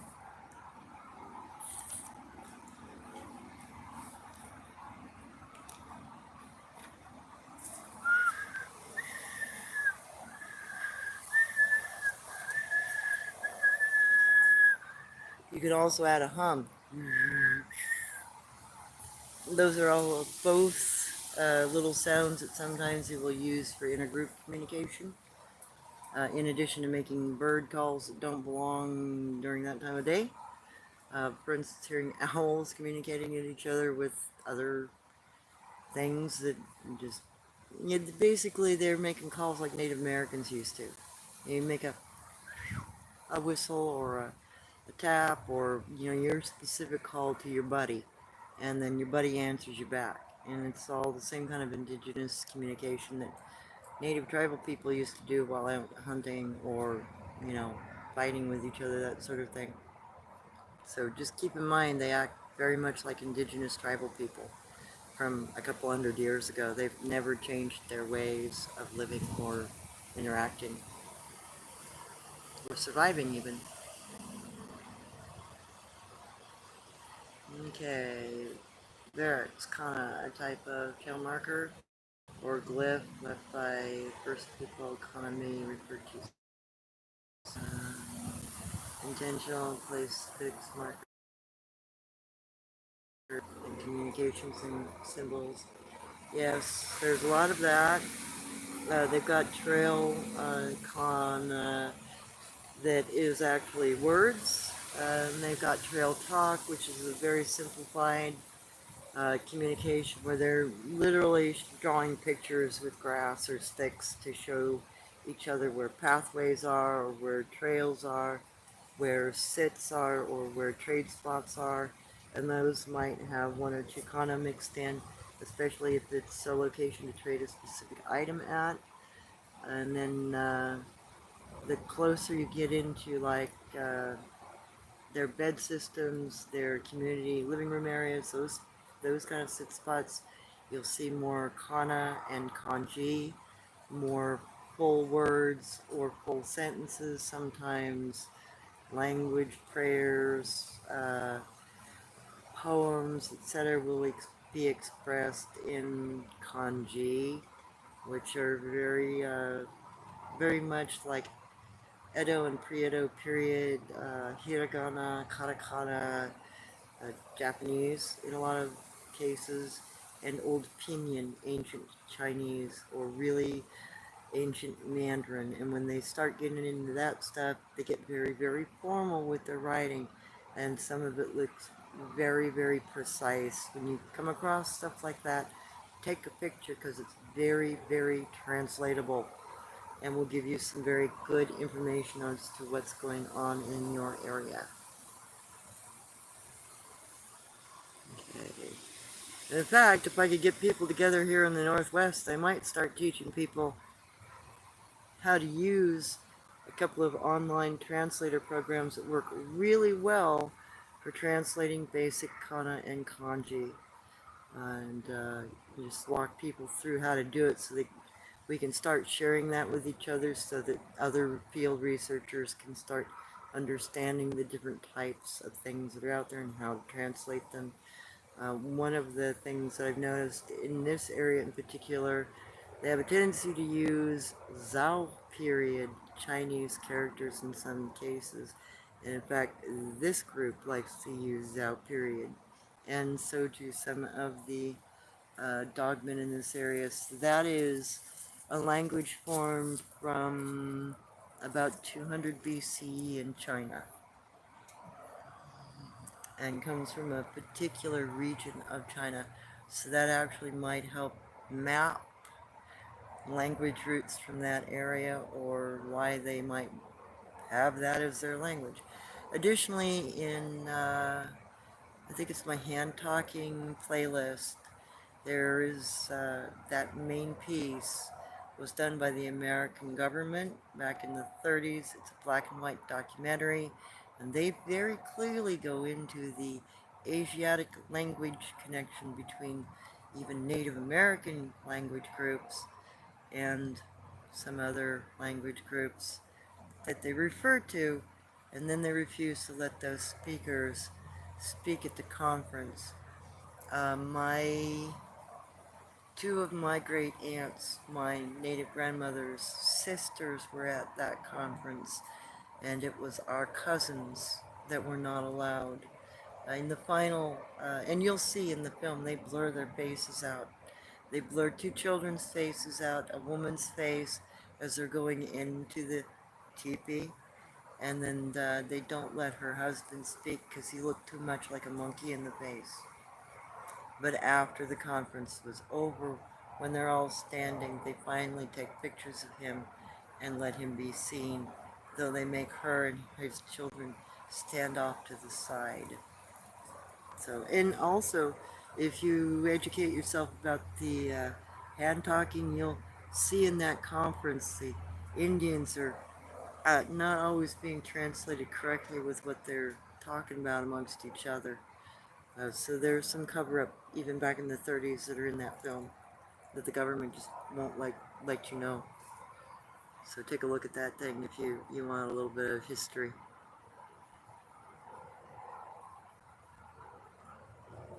Okay, some Seikana arrangements resemble and mimic ancient glyph communications, often laid out patterns, arrows, X's, and stacked formations. Well, that's because those forms of communication have been around for thousands of years. Uh, in fact, petroglyphs only go back, what, 38,000 years? So the very first petroglyphs, which is just stone being carved out of another stone, scraped image in rock, which I've shown a few examples of.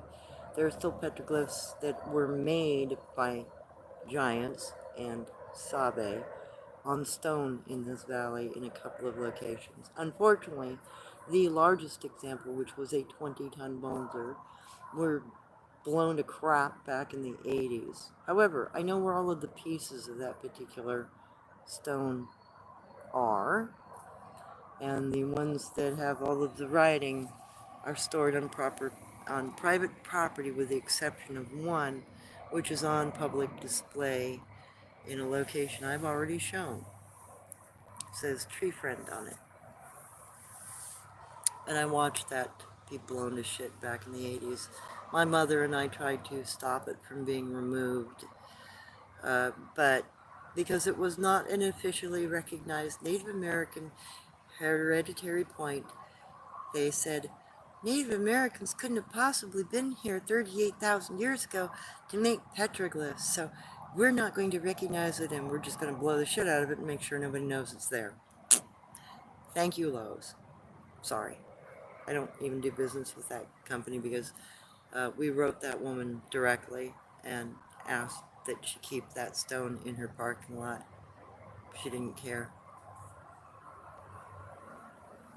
So I always do business with her husband's company.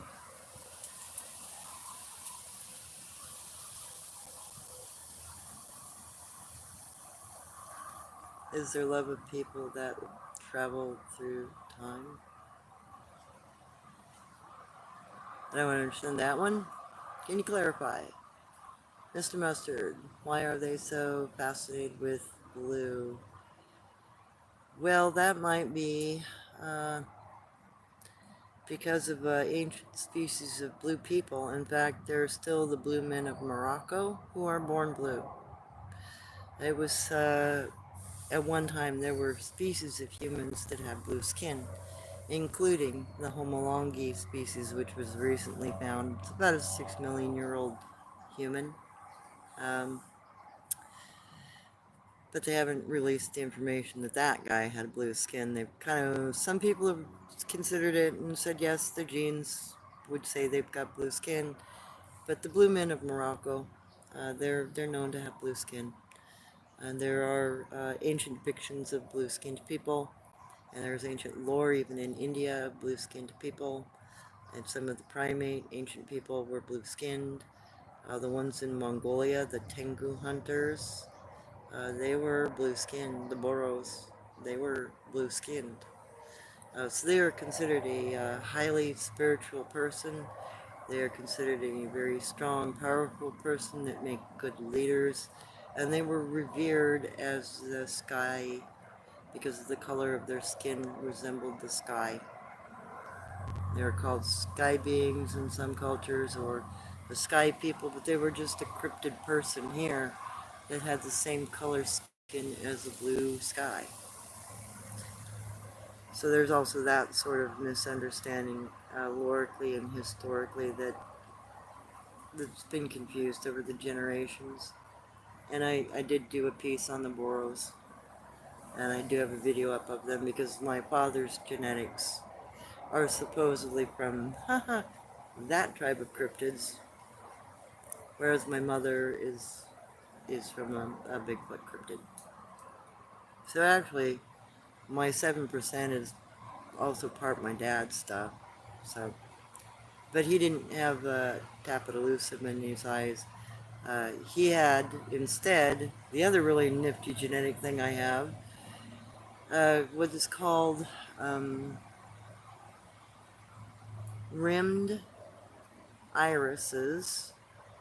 So instead of just having a flat little or bubble-like little lens, my lens has a ring around it like a bottle cap, and it sets in my eyes, which gives me extremely far vision.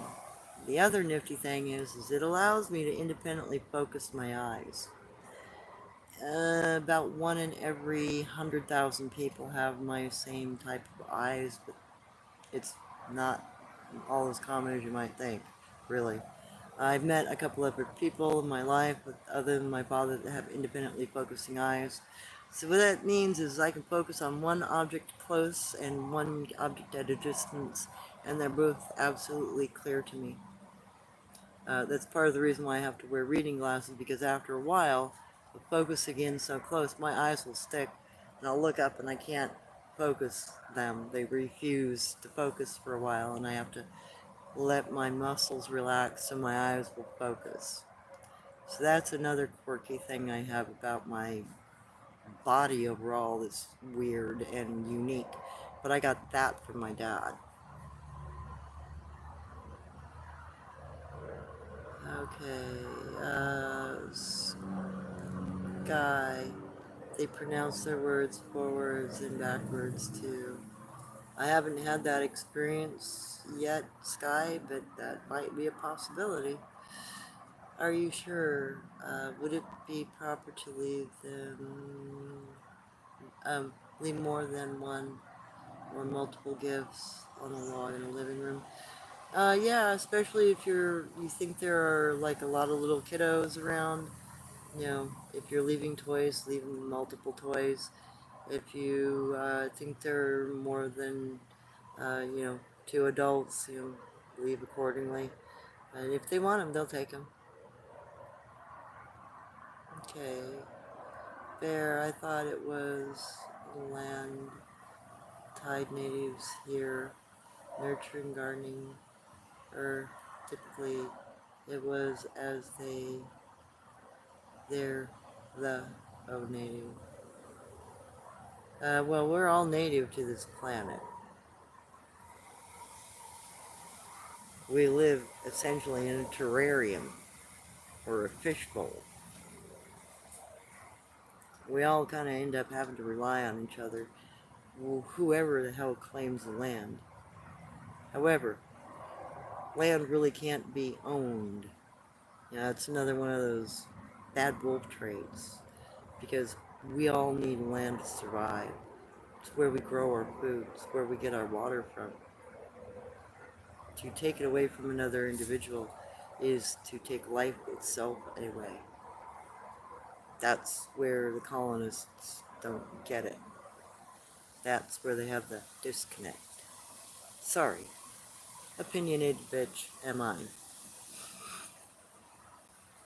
I'm mustard. Am I crazy? Or are there a couple behind you in the trees? Oh, I don't know. There might be a couple sneaking up behind me. I've had that happen here before more than once.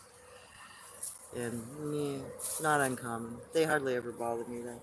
Could just be this month though, rolling around. And if you go to my post, the baby picture I just put up, I probably wasn't more than about 5, 6 foot away. And if it isn't a baby Ishka, it might be a baby mole person.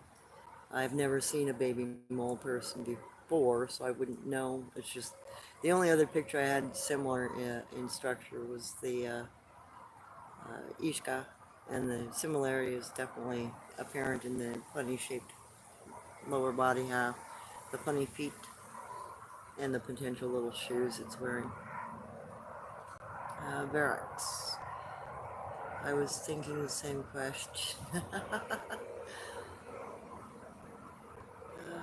Now they are gonna leave us a bunch of message. Yeah, potentially. Ray, can living beings ascend to an energy form with no physical body? Just got a loud bang on the house. Sabe is saying hi, I think. That's a possibility. That or they're letting you know they're there. I know that Jen Jen would bang on our house when other bad predators got too close. And I also know that the top of my Jeep will be grabbed and shook if I'm in certain areas and a dog man comes through that's particularly unfriendly. One of the Bigfoot will come and shake my Jeep, and because I always sleep in my vehicle when I'm out doing research. One, I can drive out if I have an issue, and I always park on an exit to leave, and that's in case the area has got bad cryptids in it, because I don't always go into areas I'm familiar with, so I always take the safest way, especially after that incident with the crawler. No more tents, thank you, no. And then some of the groups that are really familiar with me and the groups that my mother introduced me to, they definitely will post up and watch out for me, and they'll shake my Jeep, and then they'll point to wherever the critter's coming through that's dangerous, and they'll tell me, stay down, don't leave your vehicle. Aye, aye, Captain, stay inside until you tell me it's all right. And when it has gotten really bad in some of those locations, they'll even post up a tree above me just in case I have a problem on the ground. So once they start protecting you and interacting with you, they will get a lot closer to you and a lot more familiar with you. And they will get to a point where they'll sneak up on you and say hi and not be shy at all about it. Okay.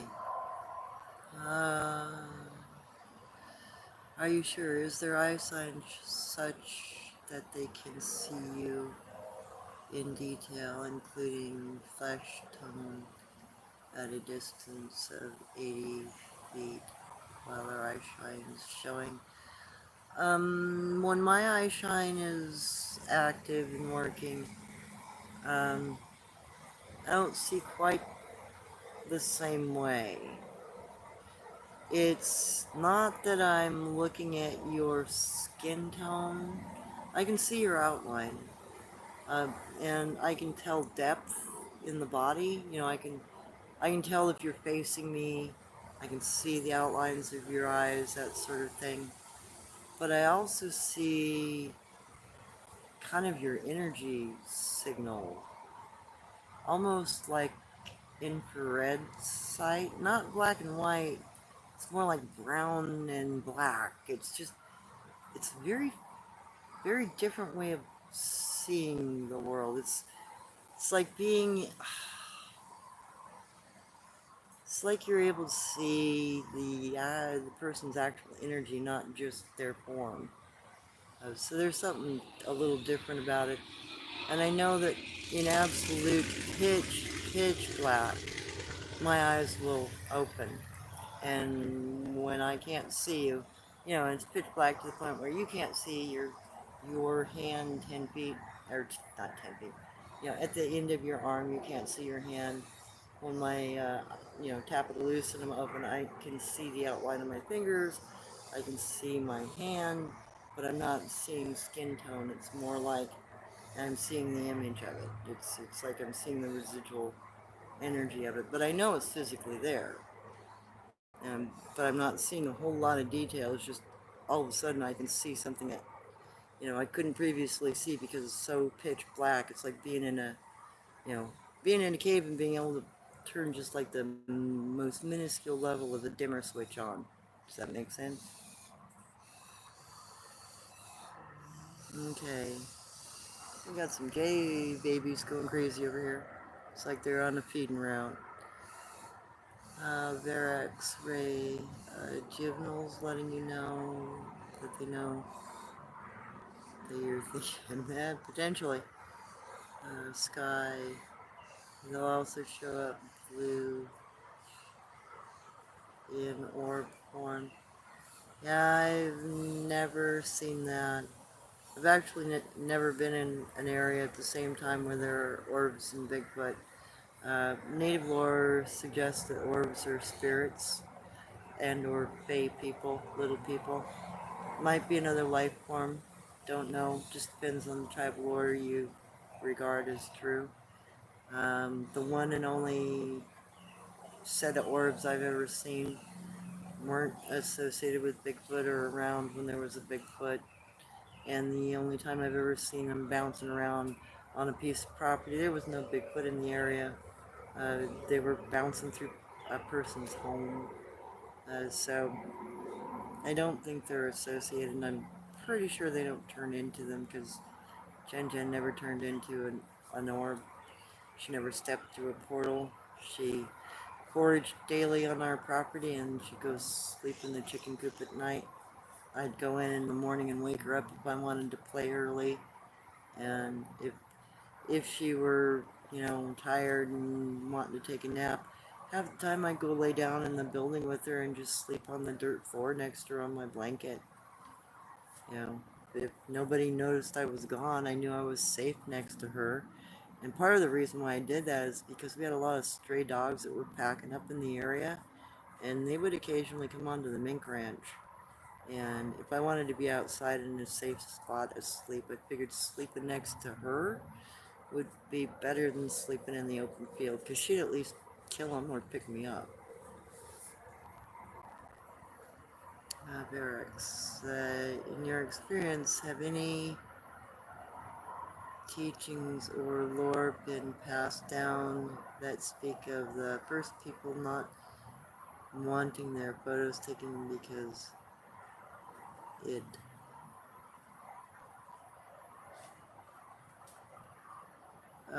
diminishes or drains their life energy? Um, no, I haven't heard that. And in fact, how I get so many pictures is I ask the ones that are bravest to volunteer so I can take pictures. Um, it's more that they don't want people to be afraid of them.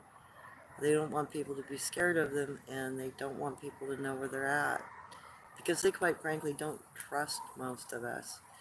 I mean, they had been protected under this government for 200 years, and they'd been accepted as indigenous tribal people until they were removed from the books in the 1830s.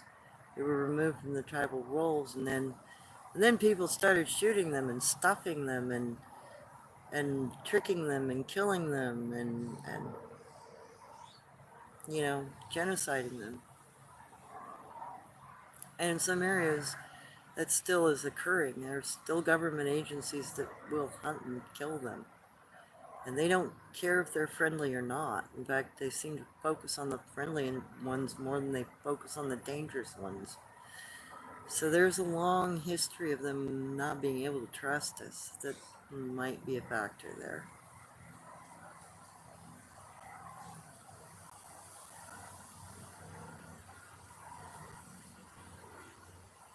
Okay, Ray, I had to go out and check. I had a short talk with them. I hope they think I'm friendly.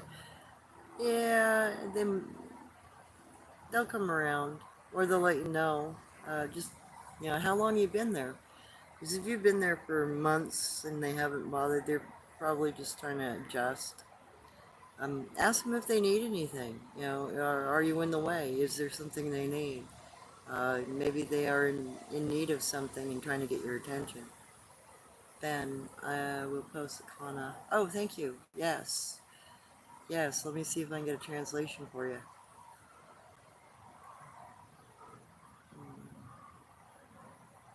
Oh yeah, she's definitely enjoying relaxing today.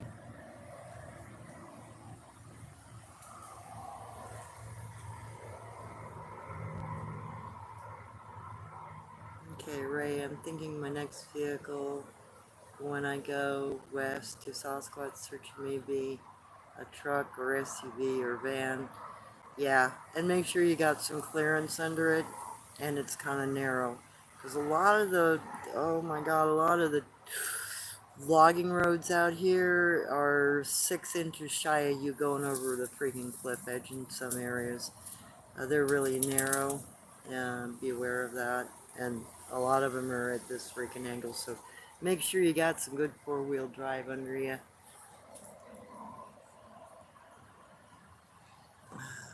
Okay, Verix, what do you fear the most when you are out in remote locations by yourself, other than obvious answer, other humans? Uh, Running into a cryptid that's dangerous by accident, like the crawler. I mean, I innocently went camping in a normal, regular old freaking campground, ran into that thing. Um, I've even been in one forest, oh my god, where I think there were dogmen and a pair of Bigfoot juveniles had figured out how to pop the lock on my car.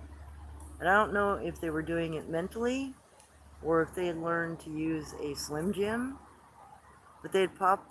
I was asleep in the back of my Jeep. They had popped my passenger seat door because that's where I put my cooler full of food that night. Because I'd seen a lot of ground squirrel where a little spot I pulled into and it didn't look right, so I kept my food inside. They opened my door. Thank God I was already awakened by the fact they walked up, and I told them, "Don't you dare try it." And they just closed the door. So I hopped out real quick because I heard him walk back around and he was talking to somebody, and I walked to the front of my vehicle and maybe another 6 feet out so I could look down the gravel freaking road. And here were these two Bigfoot and a pair of dogmen walking off into the bush line about, they were maybe 10, 15 feet away and the dogmen were like 20, 30 walking away. And the two juveniles, "Oh, should we come back when she goes back to sleep?" I'm like, "Don't come back.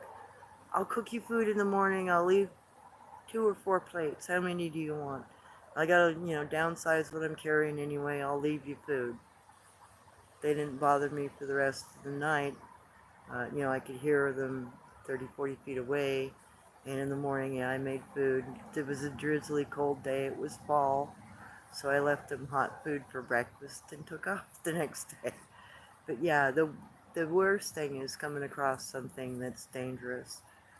We had one experience like that when I was a child in the redwoods that was potentially incredibly dangerous for both my mother and I. And we were in a regular campground. Mind you, it was a bivouac style campground that I think they just had running water and, privies, non-flushing privies, outhouses. and beautiful, beautiful campground in this little bowl. And we drove back and forth down through the hillside to get down into it. It was right on a river's edge. It was scenic. It had a lot of old growth in it. It was beautiful. There was another person camping like 3 or 4 spots down, and another individual, I think on the way in that we saw, camped in one of the side spots on the way in. You know, it was very picturesque, very idyllic. I felt that it was a beautiful place, so did my mom. But once we got pulled in, it started dumping rain. We finished our meal and then it just let loose. So we immediately crawled in the back of the truck. We buttoned up the canvas because we had this framework with just oiled canvas over that Pops made for us to camp in on the old 52 Dodge. And, you know, the water was filling the top, so my mom would push the top of the canvas to drain the canvas top so it wouldn't leak on us, because eventually oiled canvas will leak through if you don't drain it. And it was beginning to have a central drip, you know, between us, thank God.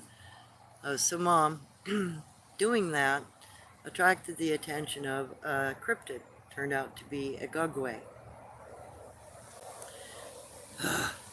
So I think it was maybe 1 or so, maybe 2 in the morning. The side of the side of the canvas was getting poked at by something, and my mom, you know, woke me up and pointed and don't make a sound. Pointed so I could see what was going on, and then she said, "This no more," and you be quiet, and told me, you know, pull your feet up, because it went, once it poked 3 times down the side of the canvas and realized it was tied in and it couldn't get under the canvas, it went to the back flaps where it was tied together on the outside and the inside, and started fumbling around with the exterior ties trying to untie the wind flap. And that's when my mom's like, pull your feet up, it's going to reach in. And we both sat there against the cab, and my mom's like, if this thing comes through the cab, I am breaking the window, and we're crawling in the cab if we can, and we're leaving. Because there was no other way into our vehicle. And thankfully, it couldn't get them untied or lost interest in a few minutes. And that was one of the most terrifying few minutes of my life. I barely breathed, and I could hear my freaking heartbeat in my ears. When it went away, you know, it splashed away walking. We were so happy. My mom more or less stayed awake for the rest of the night while she let me sleep. And we got out at the absolute crack of dawn at like 4 a.m. As soon as there was any kind of light in the sky, we were out and in that cab. And that thing was still sitting on the hillside when we left. When my mom opened the back flap of our canvas, and it had cleared, it had stopped raining, so it was just, you know, mud and mushy ground, and these massive freaking tracks walking away that had claws. That was definitely not a bear, because it was only bipedal steps, no front paws whatsoever, and the strides were a good, probably 5 feet apart. The thing was freaking huge, and the tracks were 18, 20 inches long and probably 8 or 10 inches across from what I remember. We went and looked at him, and then my mom's, she looks at him, she goes, that's an Agugway, we've got to go, we got to leave right now. And we both just got in the cab, and she says, you watch, you look as we're leaving. And as we left, the individual that was still there in the tent, I looked up the ridgeline maybe 100 feet behind the guy's tent, and that Gugway was sitting, looking down at us as we were leaving. And my mom says to me, she said, I wonder if that person's still in the tent or if they're missing. It didn't look like the tent was disturbed. It didn't look like it had been bothered for days. And there was nobody going in and out at the night we were there. Not even in the morning when we left, and we never saw light in the tent. And I have no idea if that person was still there. Their vehicle was there, the tent was there, but my mom really wondered about that, and I do too now after so many years. So, and I know the people that when we came in, they were in a hurry. They claimed something had bothered them the night they were there, just before we came in. They thought it was a bear that was bothering them when they left. So evidently that thing was bugging people. And they claimed they hadn't seen the person in the other tent. And they'd been there for a couple of days before they got bothered in their tent. So there's a good chance the other tent might have been nobody in it. I don't know. But that sort of thing, you know, being in the wrong place and finding the wrong cryptids, that's my biggest concern out in the wilds. I really, really don't want to come across that stuff. And that's, you know, part of the reason why I'm so cautious. I'll go in, I'll do scouts during the day. I may do that several times before I figure out whether or not they're okay to be around and whether or not I want to be around them. So I have a couple of places scouted now that once my vehicle is hopefully finally fixed, I'm going to go investigate. And I want to try to get an external mic for my phone because one area has got a lot of tapping that happens during the day, power knocking communication. So I want to try to capture that and some whoops and calls that you don't normally hear. So I know that group is rather defensive, and I startled them one day pretty bad. So, and I went through one more time later after that, and they sent a runner to do double taps at me. So I think it was just they were foraging, and I accidentally scared them and startled them, and that concerned them. So they communicated to the rest of the group, you know, watch that bitch, she's in the wrong place. So there might be a better reaction this next time, but I do want to try to record that. And then west of here, there's another spot where there's a consistent 3 taps, power knocks, that I'd like to try to capture in sound recording, because but they'll do it right as I roll up. They identify you when you stop, so I'm gonna have to probably the last 30 or 40 feet as I get off the side of the road. I'm probably gonna have to pop my phone on and record it, and I hope it will be hearable over the engine noise. Sometimes they'll delay and let me be 20-30 seconds out of my vehicle before they start doing the tap, so hopefully I'll catch it one way or another. Yeah, I don't blame them for not, trusting us either. Are you, why are you in the middle of nowhere? Because I'm sitting in a Bigfoot blind. I'm sitting in an old bed system. Small family bed system. It's probably just a married couple and a couple of kids that occupied this area.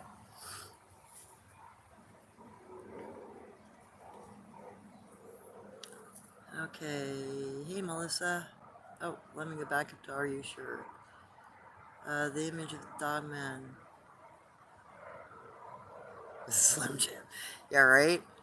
Well, the dog man that I live near in the yurt down in Douglas County, that freaking thing had used the outhouse. I'd catch him going in and out all the time. And that's why I stopped using my outhouse.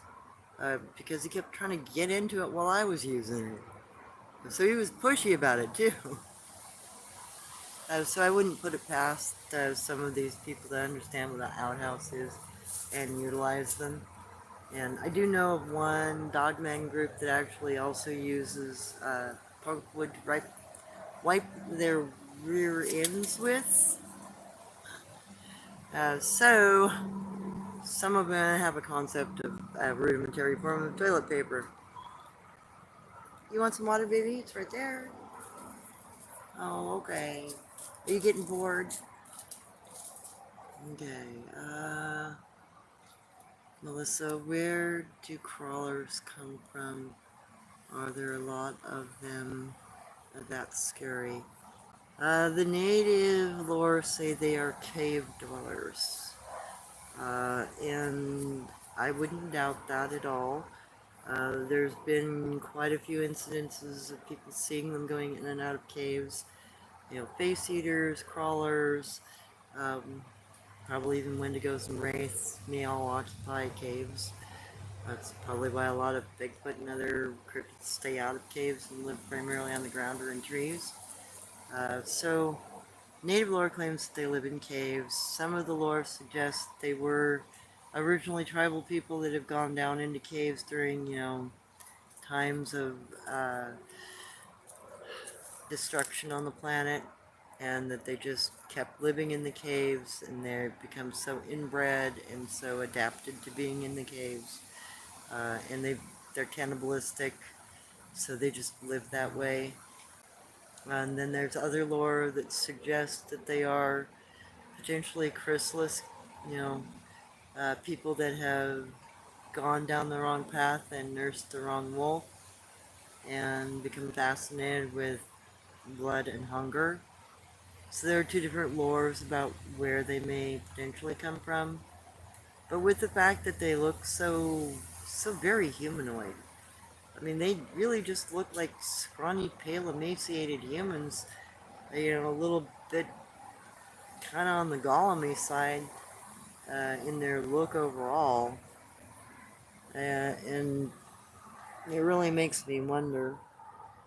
And then there's some tribal lore that suggests that crawlers and incredibly vicious, predatory creatures like that are shapeshifters that can no longer change back to human form. So there are several different kinds of lore that try to explain what they are. I kind of go with the human gone bad more than anything else, though. You know, be it from inbreeding or practicing dark medicine. Either way, it's a frightening thought. But it, you know, could explain them being there. And crawlers do make a clicking sound. If any of you heard a June beetle and you know what a June beetle sounds like, crawlers make a clicking sound like that, but 2 to 3 times louder than a June beetle. And it will not be up in a tree, it will be at ground level in the grass, typically. They love to hang out in the bush line and tall grass. And they'll make that click during the day, and I kind of wonder if that's almost an echolocation thing that they're doing, because they will follow you and click at you. The day of it crawling up on my tent, I had taken my dog for a walk along the back pathways of the campground and heard the clicking on the ground and had heard movement on the ground that wasn't making sense to me because I'd never heard one. I'd only been told stories. So I was hearing what sounded like a juvenile crawling on the ground, but the clicking not being up in the tree like a June bug made me go, am I really hearing a crawler? Because that's what lore describes. And then I confirmed it when the dang thing tried to get in my tent. And they're smart enough to understand a threat and smart enough to unzip the fly of your tent. So they might be just really messed up cave dwelling humans that are predatory. I don't know. Won't know till we catch one. Okay, bear.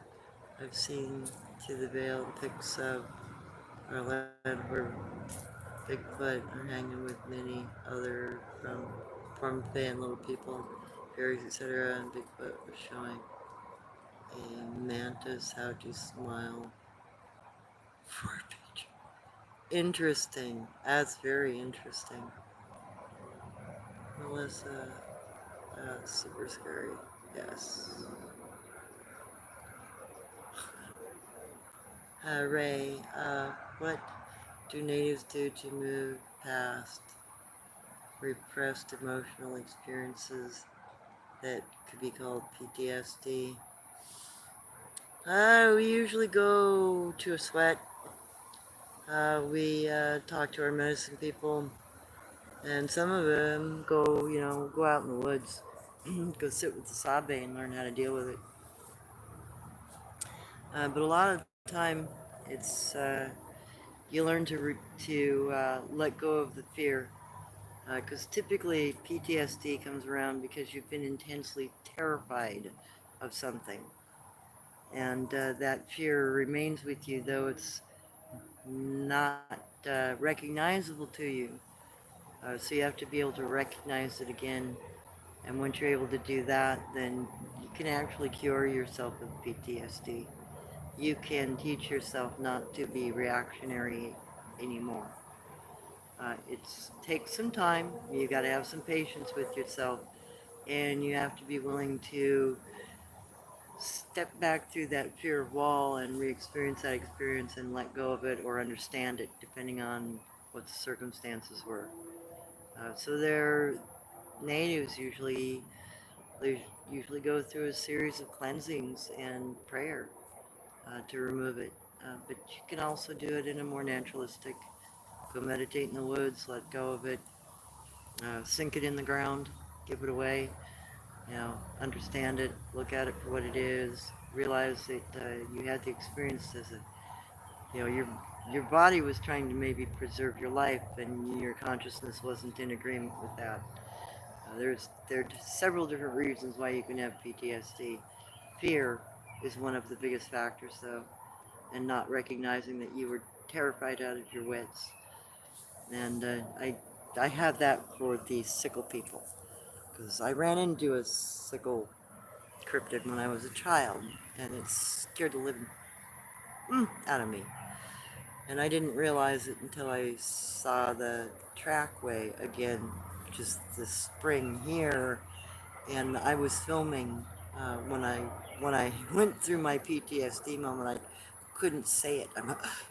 Yeah, I could not speak the word. I couldn't even. I froze. So I just kind of backed up and went, okay, I'm gonna breathe. I'm gonna give myself a second. Now I can talk about it. Mwah. So yes, you have to recognize the incident, and then I went through a couple of days of remembering my incident and what scared me half to death and why it scared me half to death, and the fact that I disobeyed my mom. My mom had told me, yeah, there's a structure down the riverway I don't want you going anywhere near. There's a cryptid in it, there's a creature in it that you don't want to see. It will scare you half to death. Me like a dumb kid. Hi mom, I'm gonna not pay attention. I'm gonna go do what I want to do. And yeah, I scared the hell out of myself. Because it also was very different looking than anything I ever expected. It big, hairy, kind of Bigfoot looking thing with massive crab claws and a very crab-like face and a hard looking. It was so scary, and it was using its mouth. It looked like a crab mouth, though it had this real wide grin. It's freaky looking thing. And it kind of leaned at me when I got too close, and I thought it was going to eat me. And yeah, even though I tried to remember that instance, in a few weeks, it had scared me so bad I couldn't even remember the thing anymore. And I had followed the tracks to the structure. It was the unusual print of the track, because the print of the track looks like the knuckle print of a crab, not their foot, but their front claw, where their front claw will sometimes sit in the sand. It's that funny look to it. It kind of looks like a seaweed joint, like two shell joints that are kind of crenellated like seaweed is their front track, and then their back track is very much like a primate back foot. So additionally, it's a very strange track set to find, because it will confuse the heck out of you. You won't know what you're looking at. You'll think you're looking at a bipedal creature that's actually a quadrupedal with a very different body setup.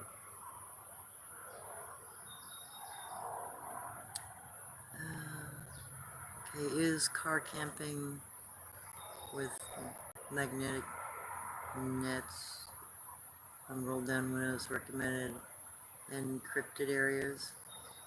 Yeah, I don't think that would bother them in the least. Just remember to park as if you're going to leave in a hurry, in case you have to. And make sure you always know where your car keys and flashlight are, or, you know, your most needed protection and whatever things you might need for that. I don't carry a weapon with me typically other than a knife, but there are a couple of times I would have considered it, especially with the crawler around. Okay. There's, oh, Karma. You got called beautiful, baby. So Karma is a 10-year-old baby girl. Her daddy was a Telemaine, and her mother was Cahuilla, a Georgia wild dog. You know, Native American wild dog was her mom. And her father, uh, his breed, Telemaine breed, was perfected about 200 years ago. And they are a cross between an Egyptian dingo and a Malaysian wild dog. So she is technically 100% wild dog. And she's got some very different behaviors. She's incredibly calm, very focused, and I can actually trust her around Bigfoot. And she's such a kind little mooch. Sometimes they'll feed her. Uh, yeah, I'm telling on you, beggar. So there are a couple of areas I will actually comfortably let her go, and she's good to interact with them. So that's the little girl there. Huh, baby? Yeah, Smarty. Love you. You're a good girl. And she's very intuitive about things. You know, I've got one video where an owl came into the area during the day, and she literally went and hid behind a bush away from where it was sitting in the tree. Her instincts are very good about what's a predator and what to stay away from. And the very first week that we were living in the yurt where the dog man was, the dog man tried to pick her up. And I never seen her run so quick out of the woods as that day. And she was right between my legs and looking back at the woods, you know, going, "What is that, Mom? Whimper, whimper, what is that?" And then later when the dog man tried to take one of the windows off to grab her off the couch, she bootied off that couch so quick it wasn't even funny. So she's very familiar with how to keep herself safe. Thank goodness she's a quick one. Yeah. She's my good girl. Oh, thank you. I really think she's beautiful too.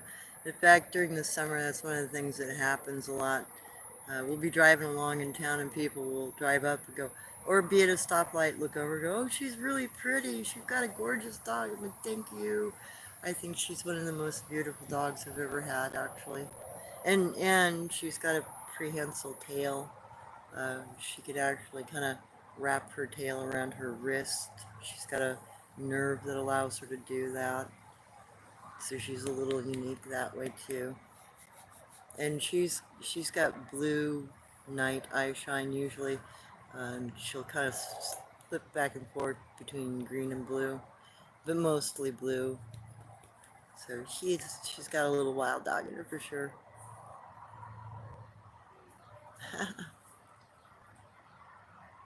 Oh, thank you for all the thumbs up. And yeah, please, you know, share my channel around. If you know people that can benefit from any of the knowledge, share it, please. The biggest thing is I want people to realize there are good ones and there are bad ones, and please figure out which ones the bad ones are. If you see any kind of boogeyman marker down, you know, the two rocks with the nose of a stick, that's a bad cryptid in the area. Don't go down that path. Probably don't want to meet whatever's down there.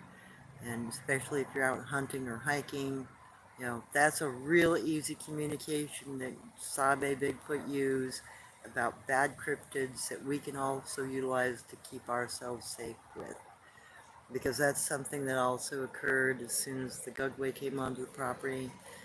Jen would mark his trails with that marker, the boogeyman marker, so I'd know not to go down his path. So that's a communication they use for their children too, to keep their children safe from other cryptids. Okay. Ray, if someone hears metallic click, then gets mind speak, is it safe to think it's Sabe? Potentially, because I've had things that were metallic clacked at me. Um, and some of some things may be too in an area too. You may have Bigfoot and you may have some other creature there. Use your own judgment. Um, I don't typically try to do a lot of mind speaking. I usually try to keep it very simple and keep it verbal communications. It's less difficult to be tricked that way. Oh, something else to be aware of with crawlers. They will call you by name, some of them. Or they will, what's the other thing that they do? They'll call you by name, they'll click at you. Oh, and they scream for help. They'll scream help or help me. So be careful of things like that. That you can't identify. Don't go looking for it. You may not want to find it. The crawler that was around me, all he smelled like was a bit of a, kind of like he'd been in a musty area. That's what kind of clued me in that it wasn't a raccoon coming down next to the tent. And then when it poked me in the arm through the tent, I realized it wasn't a raccoon at all, because it was a fingertip that poked me. No, he just smelled musty, like brackish, nasty water. So I'm assuming wherever he traveled from wasn't wasn't the best area. Uh, and there is a marshy area that's kind of bad water at the bottom of that lake area. So he probably lives somewhere there, or on the other side of that, or near it, and comes through it. So maybe their terrain or where they sleep, they may smell from that sort of thing. Musty smelling, you know. Uh, Manic. No, I didn't bring you any treats. I'm sorry, sweetie. Come here. I give you love. Come here, I give you love. Okay, are you bringing strong healing medicine through your work? Oh, you are bringing. And they're. Hey, hey, hey. Okay, okay, okay. I love you, baby girl. It's alright. Okay, and there is profound beauty in what you are doing. Thank you. Oh, thank you, Nanix. Appreciate that. Okay, watched. I have resolved my PTSD via continued forest exposure, including cryptid experiences. Yeah, they can definitely help you with that sort of thing. Especially any of them that like to have a very peaceful area. Like there are some areas of the woods that I go into that are just so profoundly peaceful. I don't want to leave. I just want to stay there. I don't want to come home.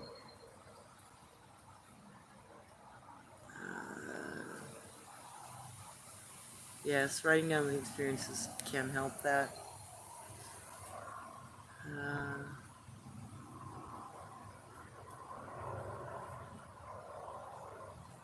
hey, Joseph. I was about to ask you about the predator shimmer effect. I've heard so many reports are saying.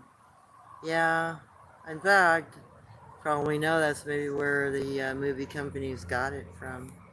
You know, there was some There were some stories going around in the Hollywood community.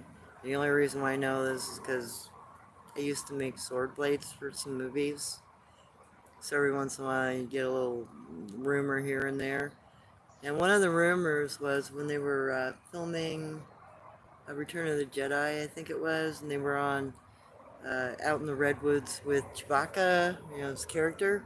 Not only did they keep him close to camp, but there were several incidences of sightings of Bigfoot around the filming crew at the time.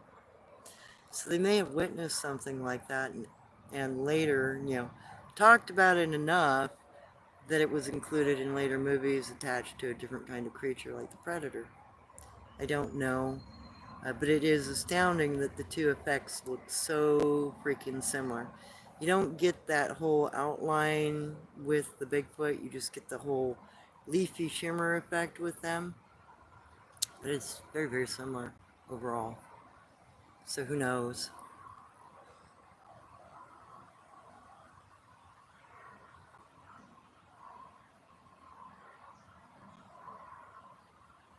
Okay. Melissa, regarding the crawler again, I saw a video of one with red eyes crawling up to the back door of the cabin, and it was turning the knob trying to open the locked door. What can you do if it gets in? Oh, you better blow the hell out of it, and blow it up, shoot it, kill it, freaking, or get away from it. From what I understand, they're incredibly strong, though they look weak, they're not.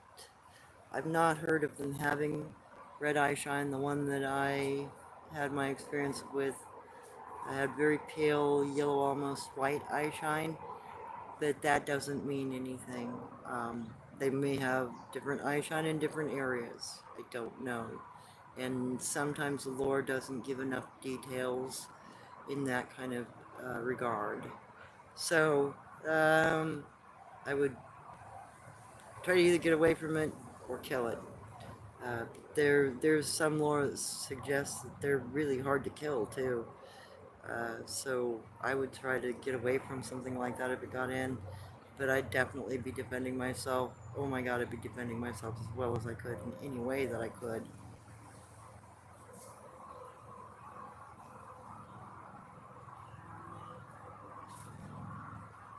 Yeah, true. That's okay though, Mustard. People will eventually... This will become a common knowledge again, simply because you're going to be able to find evidence of the behaviors everywhere. The things that I cover are very common things to find, and once we all start sharing this information and start understanding what's in our areas, things are going to become more clear to people, whether they want it to be clear or not.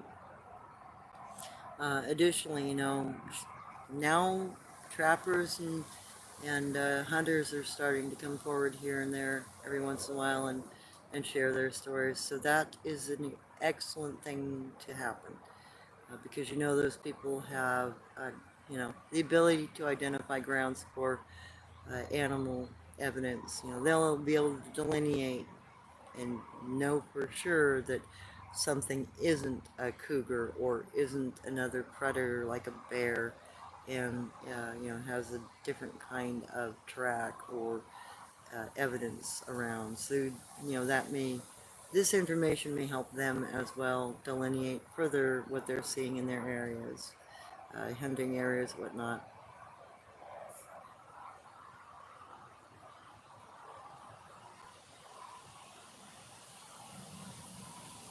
Well, thank you, Ray. Yeah, I feel that if we don't have an open, honest discussion about our experiences and uh, what occurs in the woods and what we see in the woods, how are we ever going to know if we don't inform each other accurately of what's there? As accurately as we can. And the best is to be able to give as full a description of what your experience is and what the thing looks like. That gives people, a better idea of what happened or what to look for. Like, key factors. If you're looking at something in the eye and its eyes are all black, know that you may not be able to trust that species. It may be one of the red bone species, and you might be in a lot of danger, and it might be just trying to lure you too close. So be careful of that sort of thing. And, you know, if it's got whites to its eyes, there's a good chance it's going to be okay to be around. But if it's pale-skinned like us, or has a sunburnt or a red face, and it's furry, it might not be good to be around no matter what color its eyes are, because it's potentially a red bone person. So being able to get some basic ideas of what they look like and not assume that they're all the same creature, that's the first really big step. Being able to identify that it's more than one species, and they may act in more than one way, that is going to be a huge step for humanity to take just at the very, very beginning levels.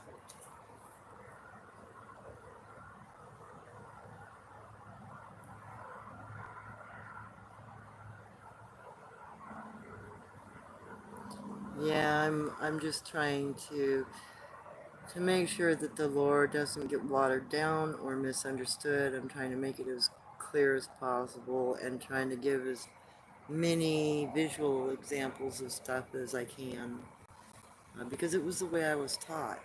You know, my mom and I'd go camping, and wherever we were, she'd take me on the trails and she'd show me things. Or if I came to her with an object that I didn't know what it was, or I couldn't understand what I was seeing, she'd tell me what it was if she knew. And then she'd explain the lore behind it, or she'd tell me about the people or the creatures that made it. So I thankfully had that kind of background. Not everybody has that. Actually, I love camping. I love sitting around in nature and just being in the woods. It's my favorite thing to do, actually.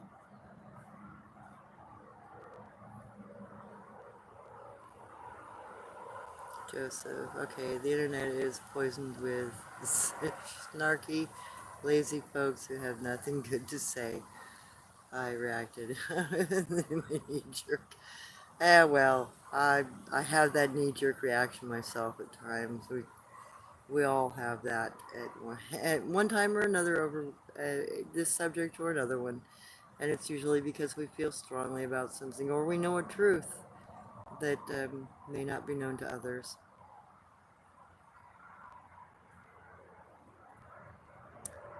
Thank you. I actually love to cook. And in fact, one of my soon-to-be projects is to make a handmade terracotta clay pot that I'm going to gift to Jen Jen once I get it made and get it fired, because I've never been able to give her a gift.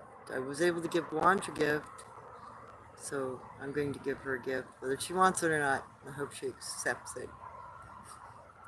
And I'll show you the pot once it's created, and I may even go through the process of filming making it, so I can put that up.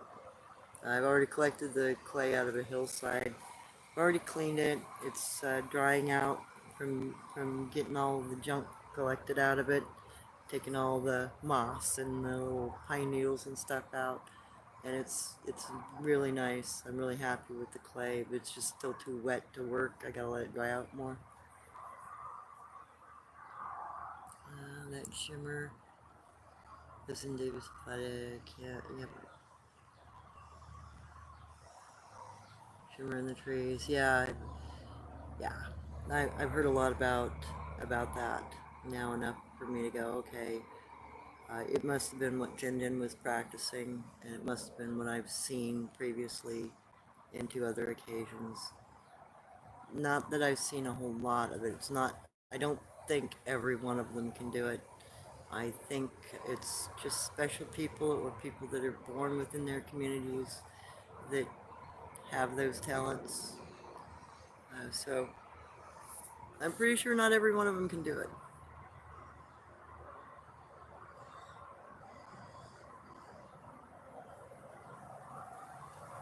Joseph. I'm in Ireland, tiny island, and I've seen teepees, cross trees, etc. It made me double take.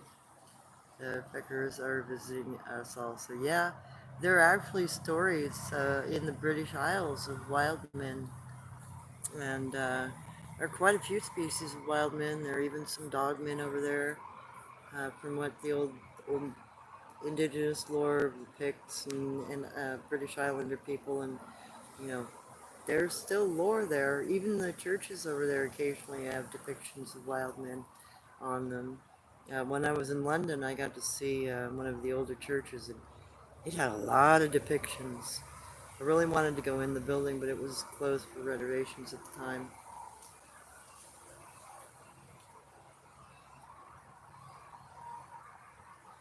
Then on Isdale's channel, the person called Owlman said that they are thinking with Bigfoot chiefs either in the U.S. or worldwide. Any comments about that? I don't know anything about that. I do know that there is a lot of interactions and trading between the different tribes and family groups in this valley.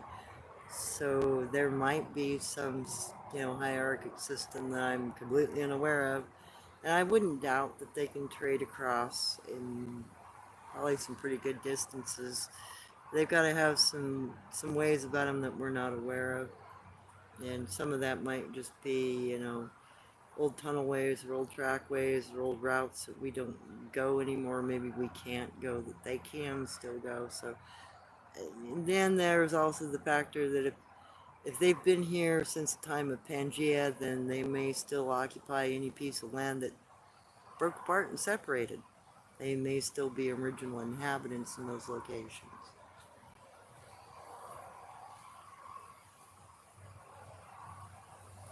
Hey, John. Wow, good to see you. Haven't seen you in a long time.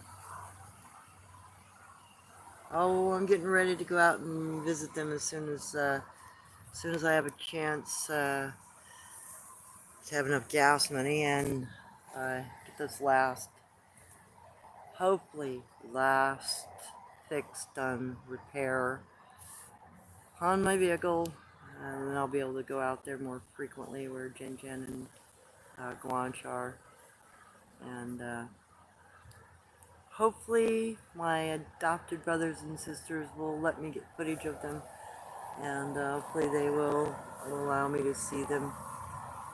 But either way, I'll be just happy to camp in their area and know that they're there. Okay, Joseph, I'm going to start a photo document local woodlands where I harvest deadfall timber and post anything that looks other than awesome, Joseph. That's so wonderful of you to do. I will love to see that. Definitely love to see that. Because I'm sure you'll be finding the same sort of kanji little structures, snap sticks, all of that.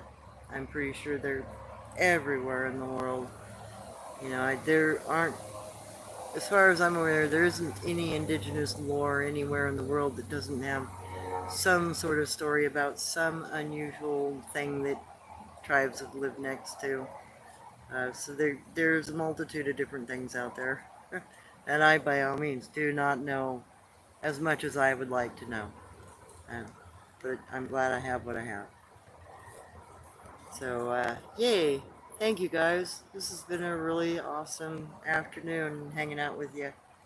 Uh, hope, uh, hope I've been able to answer some questions. And I'm gonna try to do a few more lives in areas where there's some activity. The reason why I wanted to be down in the Dogman area is because there are two locations I can sit in consistently there, and if I've bugged them too long, talked too much, they'll tell me to go away. You go now. And I want to try to catch that in a video. That, and I kind of suspect that I might be able to catch them moving around behind me if I sit in the right direction. because they like to sneak up behind me over there. And I'm familiar enough with them. I know they're not going to hurt me. They're just trying to move around and forage, and I'm just kind of in their way. Are you getting impatient? You want to go for a walk, baby? You about ready? Uh-huh. Are you good? Can I talk you into staying longer? Uh-oh, you tied me up. Hey, doggo. Let me get this leash off me.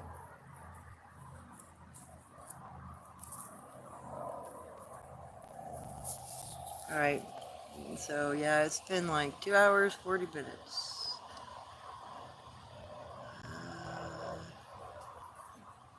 Okay. Joseph, we're on fire here, folks. Great comments.